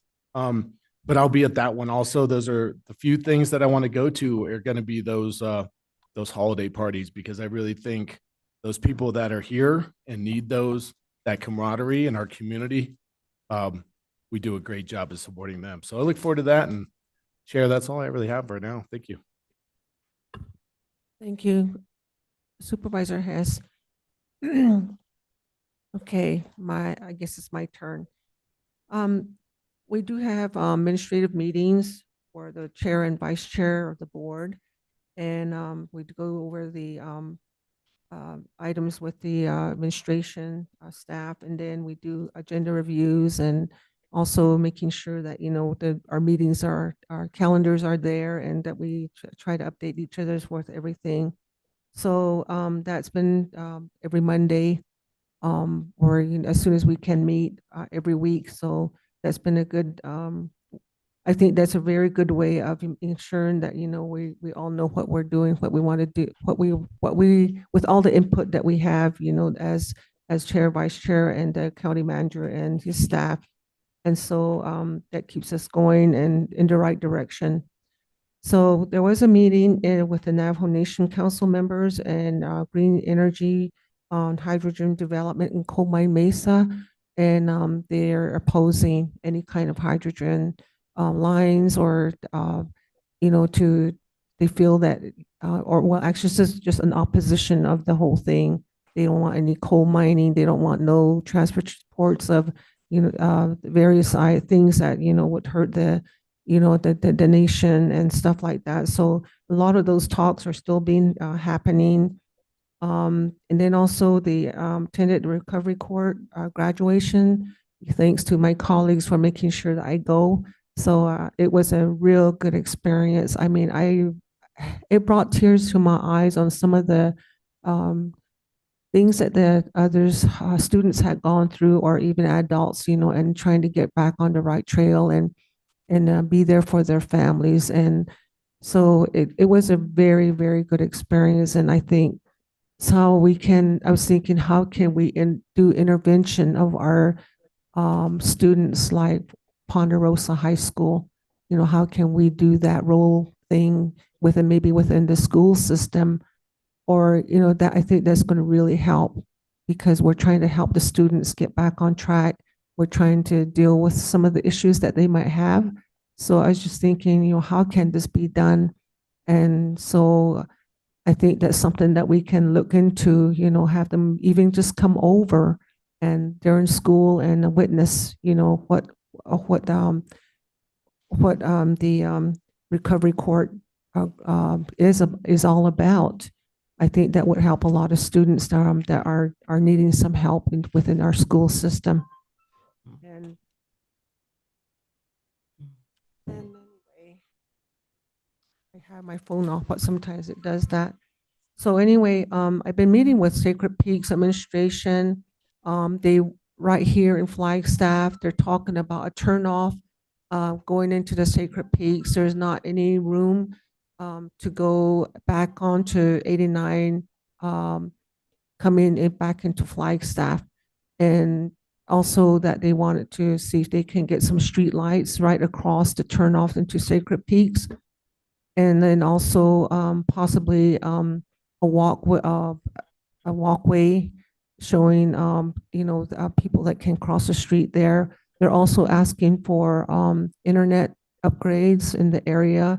Apparently, they have to reroute their internet all the way back down south, and then back up north, and then back into Flagstaff.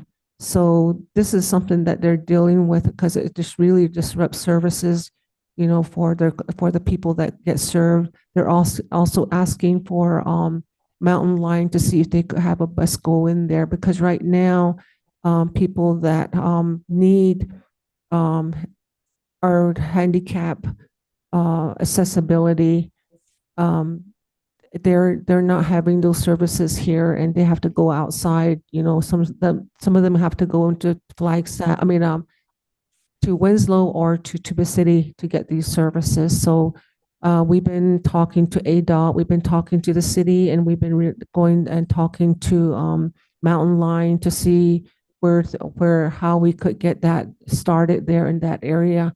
So we've had a couple of meetings with them right now. We have another meeting that's scheduled. So Mountain Line will also be involved, ADOT, county, and the city. So hopefully we do something right in that area, so that apparently the reason why there's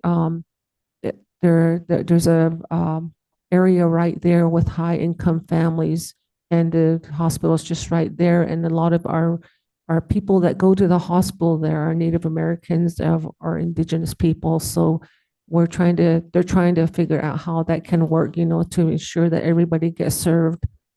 As you know, Horseman Lodge is a big issue right now.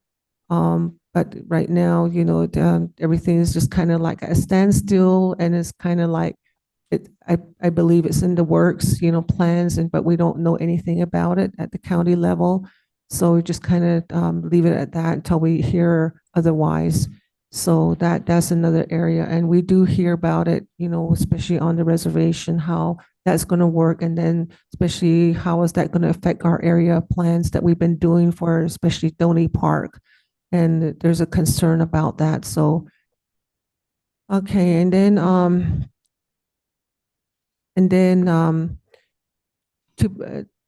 I attended the Tuba City Healthcare Center Fall Gala over at NAU the other night, and we were invited, and a lot of intervention with the staff, what they do and what recommendations and what they would like to see. We had a chance to showcase, what our county is doing in areas of health education, and just they were very, very interested in that. So I think, just continue to work together to ensure that our people are taken care of as far as health is concerned.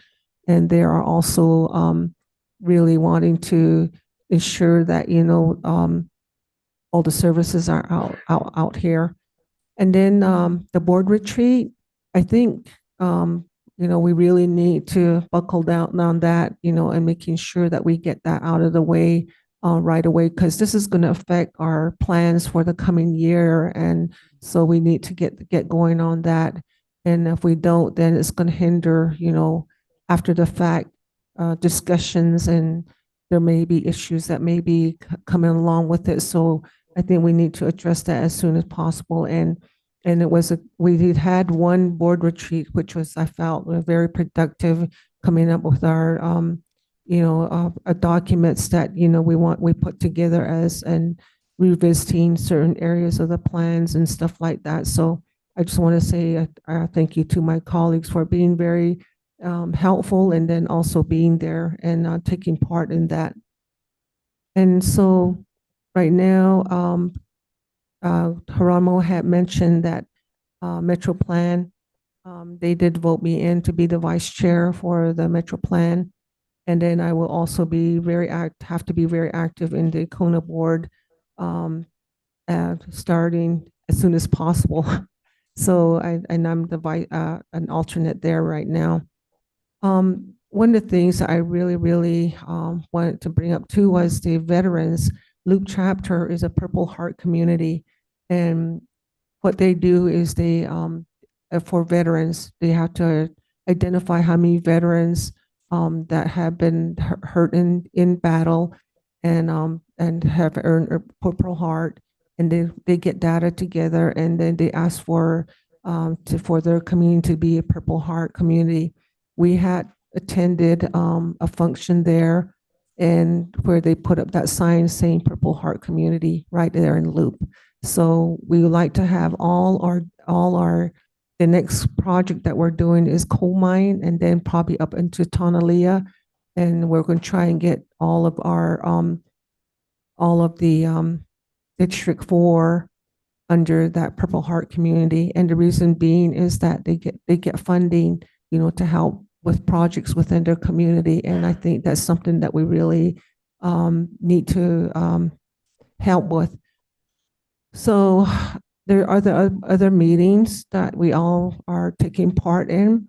And, there's holidays coming up, Christmas, things that are happening like in Grand Canyon and, various parts of, and even here in Flagstaff. So those are the functions that we go to as Board of Supervisors, and being out there, and you get a lot of information out there when you're out there, and people make recommendations. People like to talk to you and see what we're doing as a county Board of Supervisor.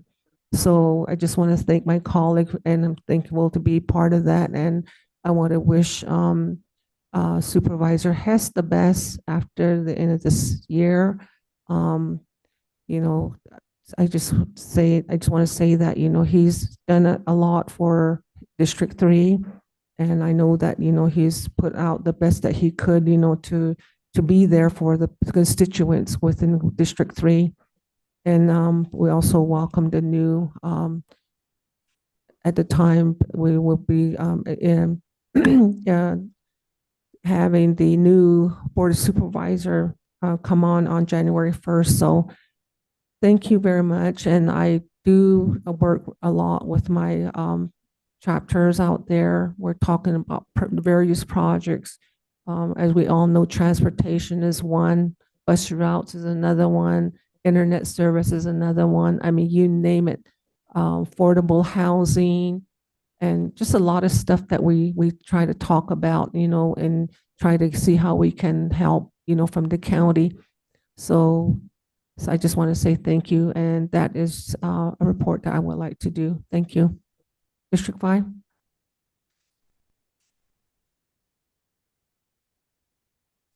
Yes, thank you. It's been a while. Yeah, we haven't done a update in a while. And we've had our regional meetings in District 5. We've been doing regional meetings, and we concluded all of them, except for one, actually.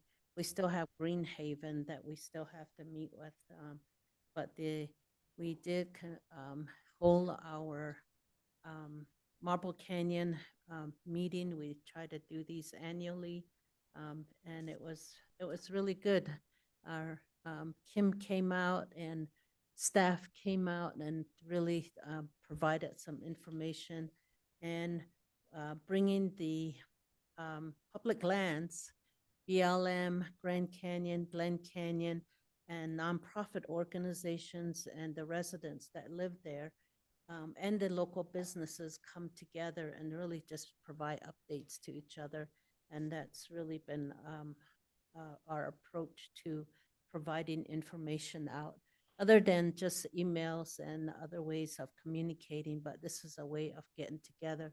It's really good that that the Marble Canyon Lodge hosted us there, and there's lots of development that is taking place there, improvements that are happening in that area. We are now looking at, we've been working on trails, as you all know. I know Cynthia and her team from our Parks and Recreation has provided a snippet of our trails presentations, and we have about 30 trails that we have identified. Want to thank Steve Mongrain and Paul Ostapot. Steve is on our Parks and Recreation Commission. This is how volunteers really are important. He's just been volunteering, walked all the trails, GPS them, and we created a map and a website.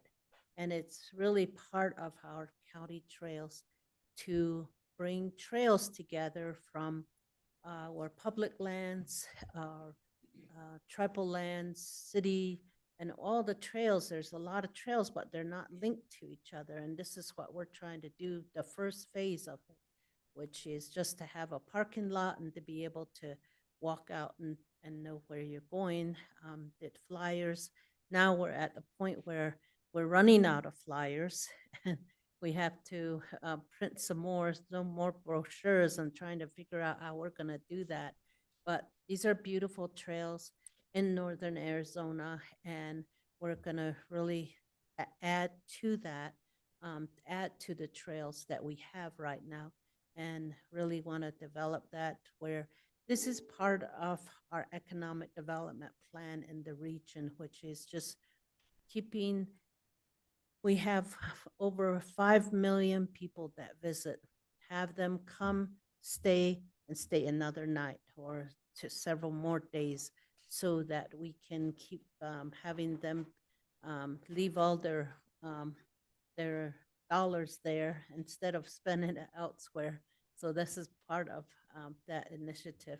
And we're still continue to work with all of our partners in the area and providing just providing working with health department and providing the the application and emergency assistance. A lot of the assistance in this time of the year is the warming the house up for utility and propane, and also diapers. That's been really important. So the county services is so essential for people that sometimes just can't not meet their needs at that one particular time. Sometimes it's just once, sometimes it's a couple of times, but I think those services are really important.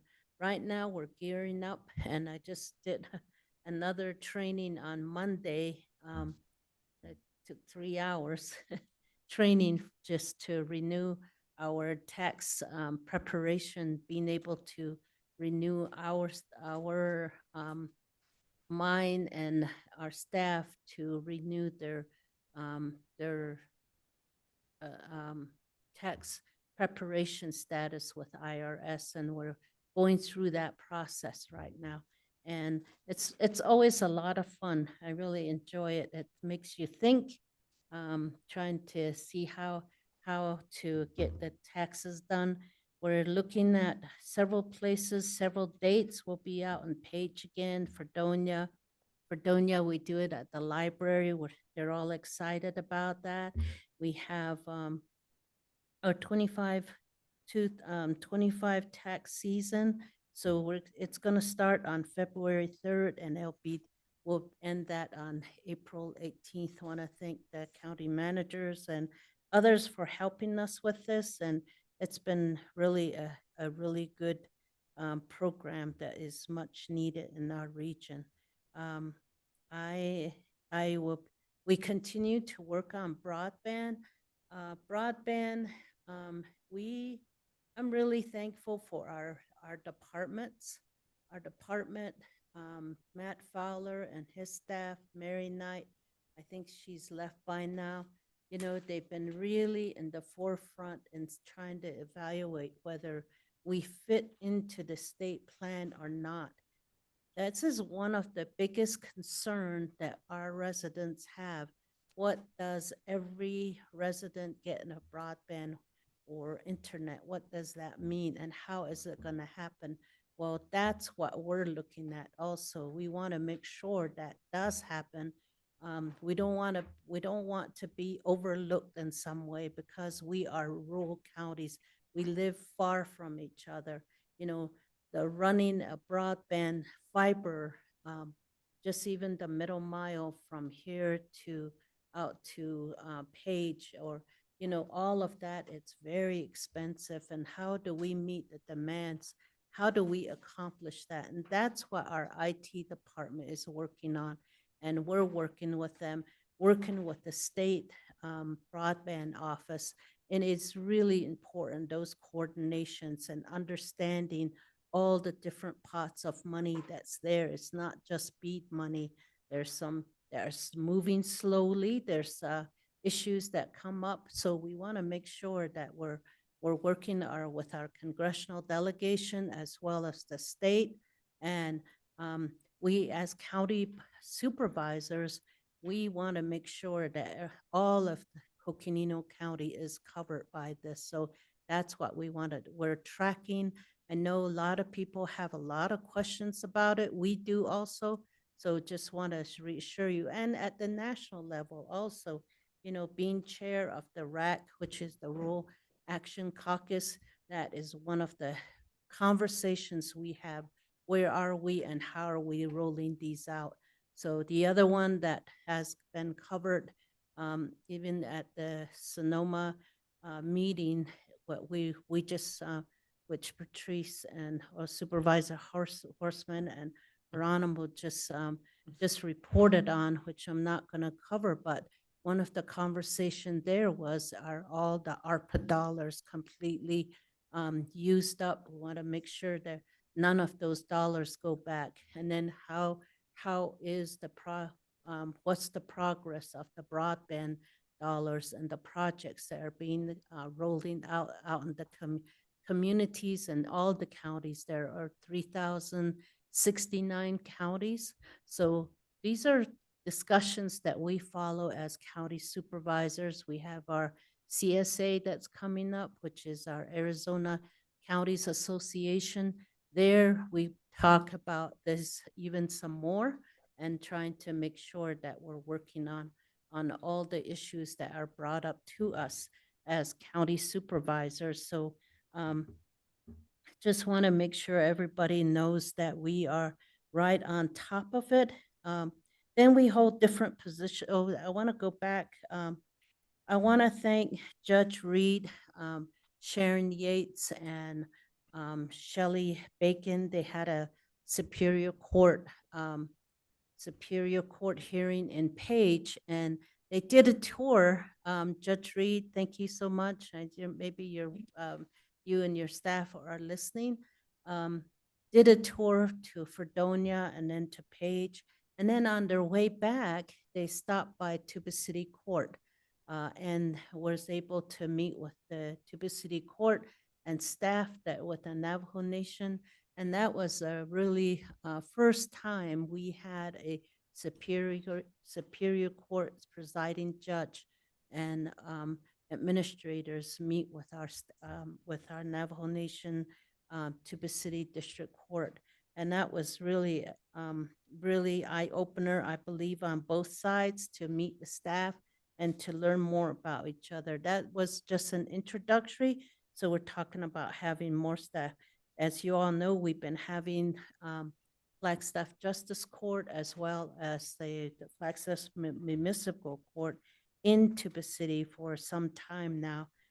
We did hold court from Page District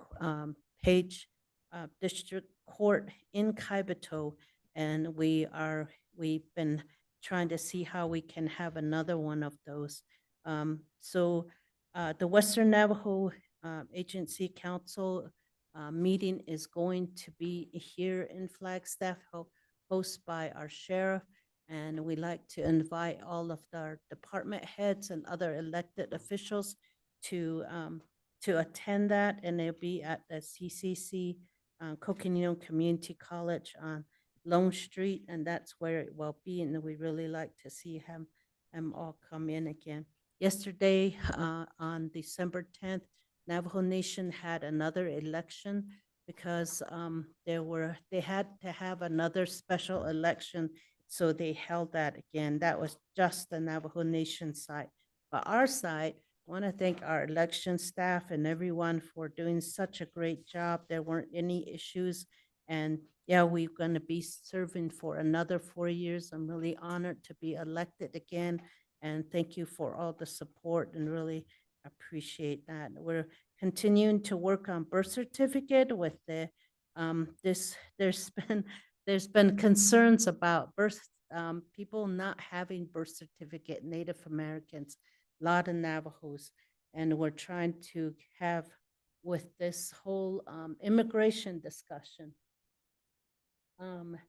Immigration and deporting people. Navajos, many of them, and this is what we've been working on for many years as counties, to make sure that Native Americans have their delayed birth certificate. If they were born at home, they still don't have a birth certificate. And it was really, really difficult to get that, secure that. Now we have had it pretty much, we've had it a lot easier now, and we're still working on that. I am now, I am the chair of the Rural Caucus. There are Rural Caucus, which is the Rural Action Caucus, which makes up the over 2,000 rural counties representing 60 million people. We meet to really discuss and talk about what about infrastructure, or we also have priority is on how to prepare for disaster before it happens as counties. And then also FEMA, how do we address the FEMA policies that are really difficult to work through. And then census as well, and economic development, and also broadband. These are issues that are common across the country. It doesn't matter if you're in Hawaii or Alaska, 48 states, that's what we're working on. I have been appointed to the NACO, National Counties Association Intergovernmental Disaster Relief Task Force. We have a fly-in on January 29th, and that's the reason why I won't be here for the 29th, and we'll be going to DC for a fly-in, which means meeting with department heads and our congressional delegations, meeting with the various congressional members at that time. So just want to update you all on that. And there's really a lot more, but I think those are just the highlights that I want to just bring up. And I want to just thank my staff, Deborah Lister. She's just amazing. That's been doing all the work here, so working with us. So thank you so much, and really appreciate our board here working together, and we have a lot of discussions internally on how we're going to address some of these issues that are being brought up and come through our doors. So thank you so much. Thank you, Madam Chair. Thank you, supervisors, for doing your, One more thing. go ahead. I'm sorry. Sorry. I know, no more. But I'm also on the Route 66 Centennial Coordination Group for the state of Arizona. That we have our centennial celebration that's gonna be coming up. Our next meeting is July 29th. It's always July 29th at 10 a.m. It's actually gonna be here in Flagstaff. So that's another group that is working to have a statewide celebration that of our Route 66. Thank you. Thank you. Thank you, everyone, for your for your reports. And we do have a time-sensitive agenda item. We'll go ahead and take a 5-minute break here.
We are back in session and we're at item number 29. And we do have Community Development Director Jess McNeely will do the presentation.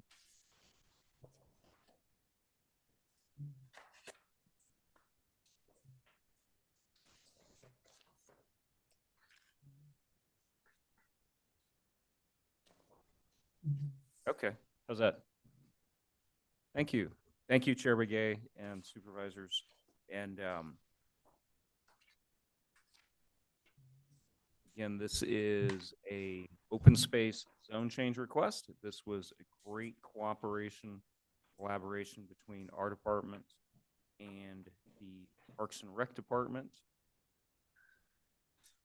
And thank you, Cynthia Nemeth, for being here with us. And I believe online we have Jessica Simmons, who actually did all the legwork completely on this project, this rezoning. So this is a rezoning request of 12 parcels, totaling up over 2,000 acres. Between most of it's in the bulk of the acreage is at Rogers Lake, 2 parcels at Rogers Lake, and then 10 parcels in Coconino Village. All of this land is really managed by Parks and Rec Department as open space. So between our department and the Parks and Rec Department, and then the Parks and Rec Commission and the Planning and Zoning Commission, we'd all been looking at this really for probably well over a year, saying, we could rezone all of this land. It's all zone G, MHP, which is manufactured home park, AR, agricultural residential. We could rezone all this to OS open space, and then it would be, in a way, kind of in a conservation easement and full well understanding what the intent of the future of this land is. It's currently managed as open space, and it would continue to be managed as and designated on the zoning map as open space. So this is a fun and easy project, in all honesty.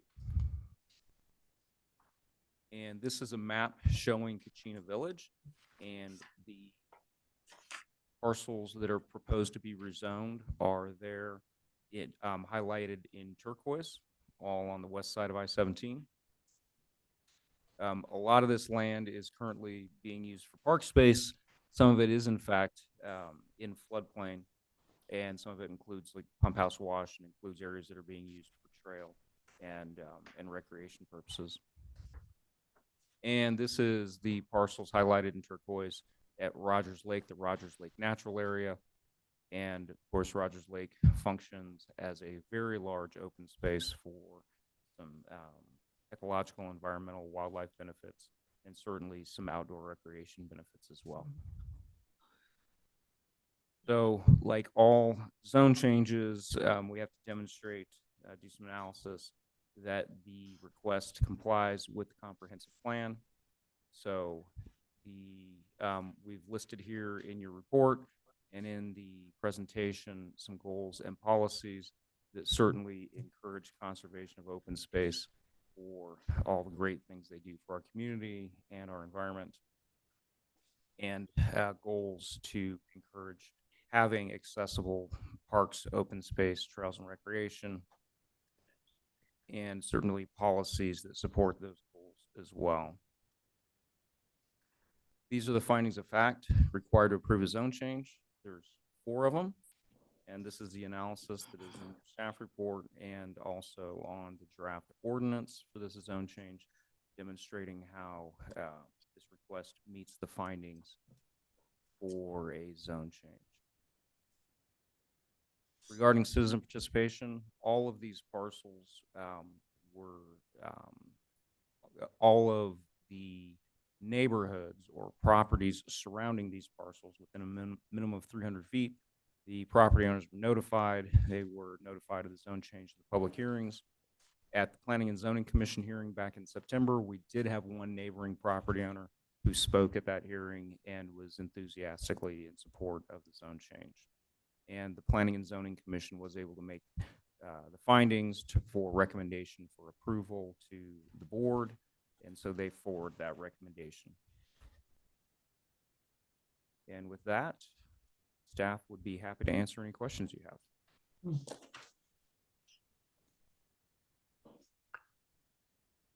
Thank you, Mr. McNeely. Are there any comments by the board, questions by the board?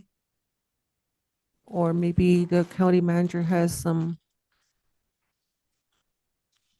information or, yeah. Thank you, Chair Begay, members of the board.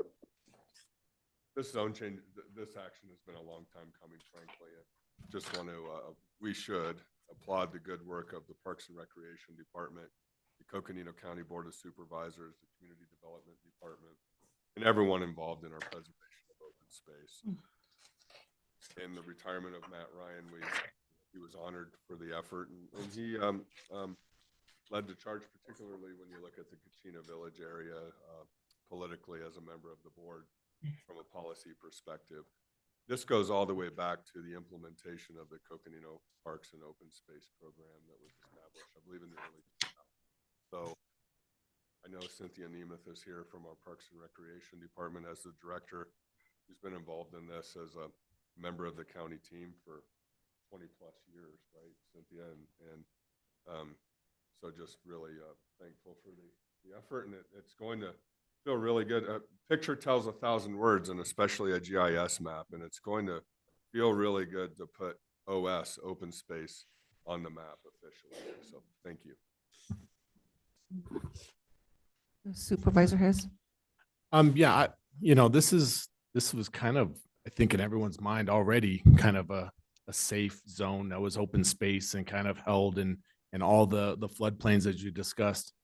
So it's good to make it official. And I think the residents there have already kind of, as you stated, already kind of designated open space anyways and utilizing it as the trails, as Parks and Rec has done. So I think this is a good step forward into confirming it and making it legal. So I think, for District 3, that's what we need to make happen. So I appreciate you guys coming up with this. This is a smart move. I like it. Okay, so we're good. This is a public hearing and we would like to go ahead and open it. We will now take comments. When you are called upon to speak, announce your name and place of residence. Each speaker will have 3 minutes to speak. Please make sure that your comments are directed to the topic. Clerk Daly, please explain how to make the comments. Thank with you, those Chair who are Begay. present. Thank you, Chair Begay. At this time, if there's anyone that would like to provide a comment on this public hearing item, you can make your way up to the podium now. If you've joined us virtually, you can hit the raise hand icon that will appear if you hover towards the bottom of your screen. It looks like a hand. If you click on that, that will raise your hand and notify us that you would like to speak. If you've joined by telephone, you can hit *9, and that will raise your hand and notify us that you would like to speak.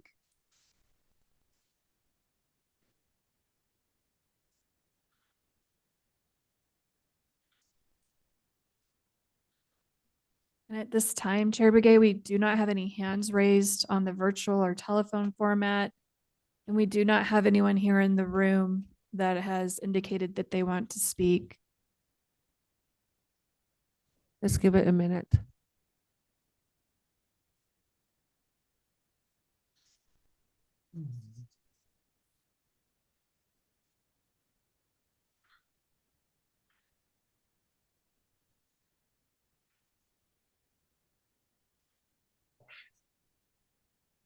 I am now closing the public hearing.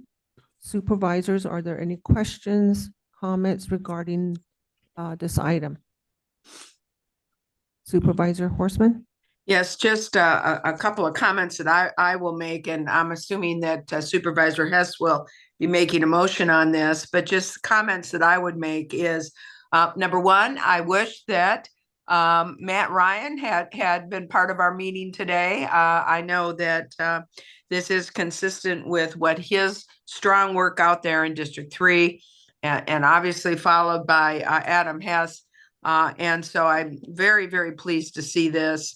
Quite frankly, it does in fact improve the ecological, wildlife, and outdoor recreation benefits for Coconino County.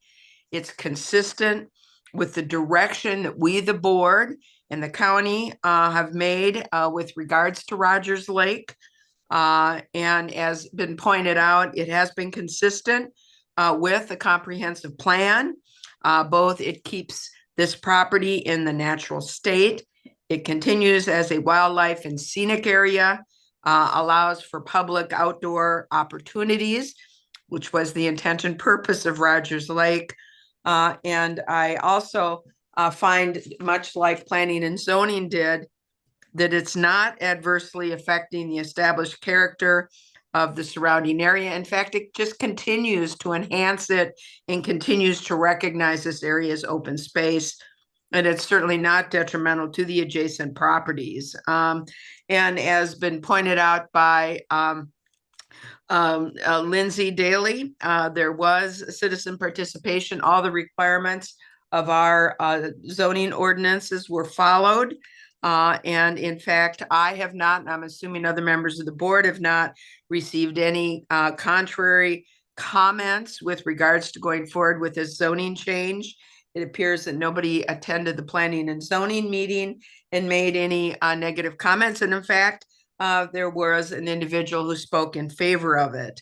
And so at least for my part, I find that the planning and zoning findings do meet our ordinance requirements. And from reviewing this, I find that there is a factual basis to uphold the planning and zoning's findings. So those are my comments, Chair.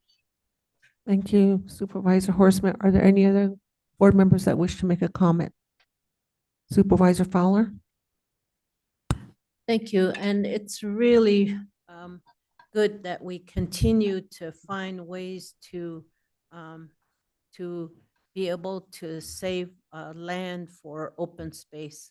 And I believe that this is really our county's been in the forefront of doing with these initiatives for some time. And it's really good that we recognize Supervisor Ryan, but we're doing that across the county. So I just want to really express how open land, public lands, when we establish these, it's for we, the people. It's for people that are the residents here, neighbors that live around there, but also for people that are here visiting. So when it comes to public lands, it's about we, the people. You know, that is, I believe that's really important. That's what we try to establish. The other is that, you know, we have lost wildlife. Wildlife now, even today, are having a difficulty migrating. We don't see the birds that we used to see at one time. We don't see little critters that we used to see at one time. These are homelands to those little critters, to the wildlife. And it's really important for them to exist right along with us. We can't destroy everything, you know, like it was done back in the days with the buffaloes and really trying to, you know, and wolves and coyotes, and you can go down the line. How many extinct animals are there? So here I go with my speeches. But this is really good, thank you. But this really does open it up for our wildlife that we still have and really preserve that. And then the wetlands are very important. So anyway, thank you so much. And all the findings that has been found by the planning and zoning, I recognize those too, and want to thank community development and our parks and recreation and other partners for working to preserve our lands. Thank you. Thank you, Supervisor Fowler. Supervisor Vasquez? Yeah, it's good to see this zone change to help protect more open space. I mean, as we're looking at our regional plan and we're looking at a comprehensive plan and how the community is going to grow and change, it's important that we protect these open spaces. And so these are public spaces that increase the quality of life for our residents and also provides nature an area that's protected, that they don't have to worry about development. And so I'm really glad that we're doing this and I support it. Thank you. Okay, I just want to say that, I fully support this and I want to thank the personnel taking us out there, really showing us every little thing where we went. We saw herds and herds of deer out there. Oh my gosh. And so I just want to say thank you for putting this plan together, and it's in complying with our ordinance and our comprehensive plans, and then also that this effort and initiative was for everyone to enjoy. So I just want to say thank you for all the work that has been put into it. Probably took some time, I just want to say thank you so much. And with that, I want to turn it over to Supervisor Hess. Thank you, Chair. At this time, I'd like to make a motion to adopt ordinance 2024-07, approving a zone change from the G, AR, and MHP and unzoned to the OS open space zone on 12 properties in the Coconino Village area and Rogers Lake. Second. Okay, motion has been made by Supervisor Hess, second by Supervisor Vasquez. All in favor say aye. Aye. Oppose? Motion carries. Thank you so much, everyone, for all the hard work that you do for the county. Thank you so much. And we are now adjourning, and it is now 4:18 p.m. Thank you.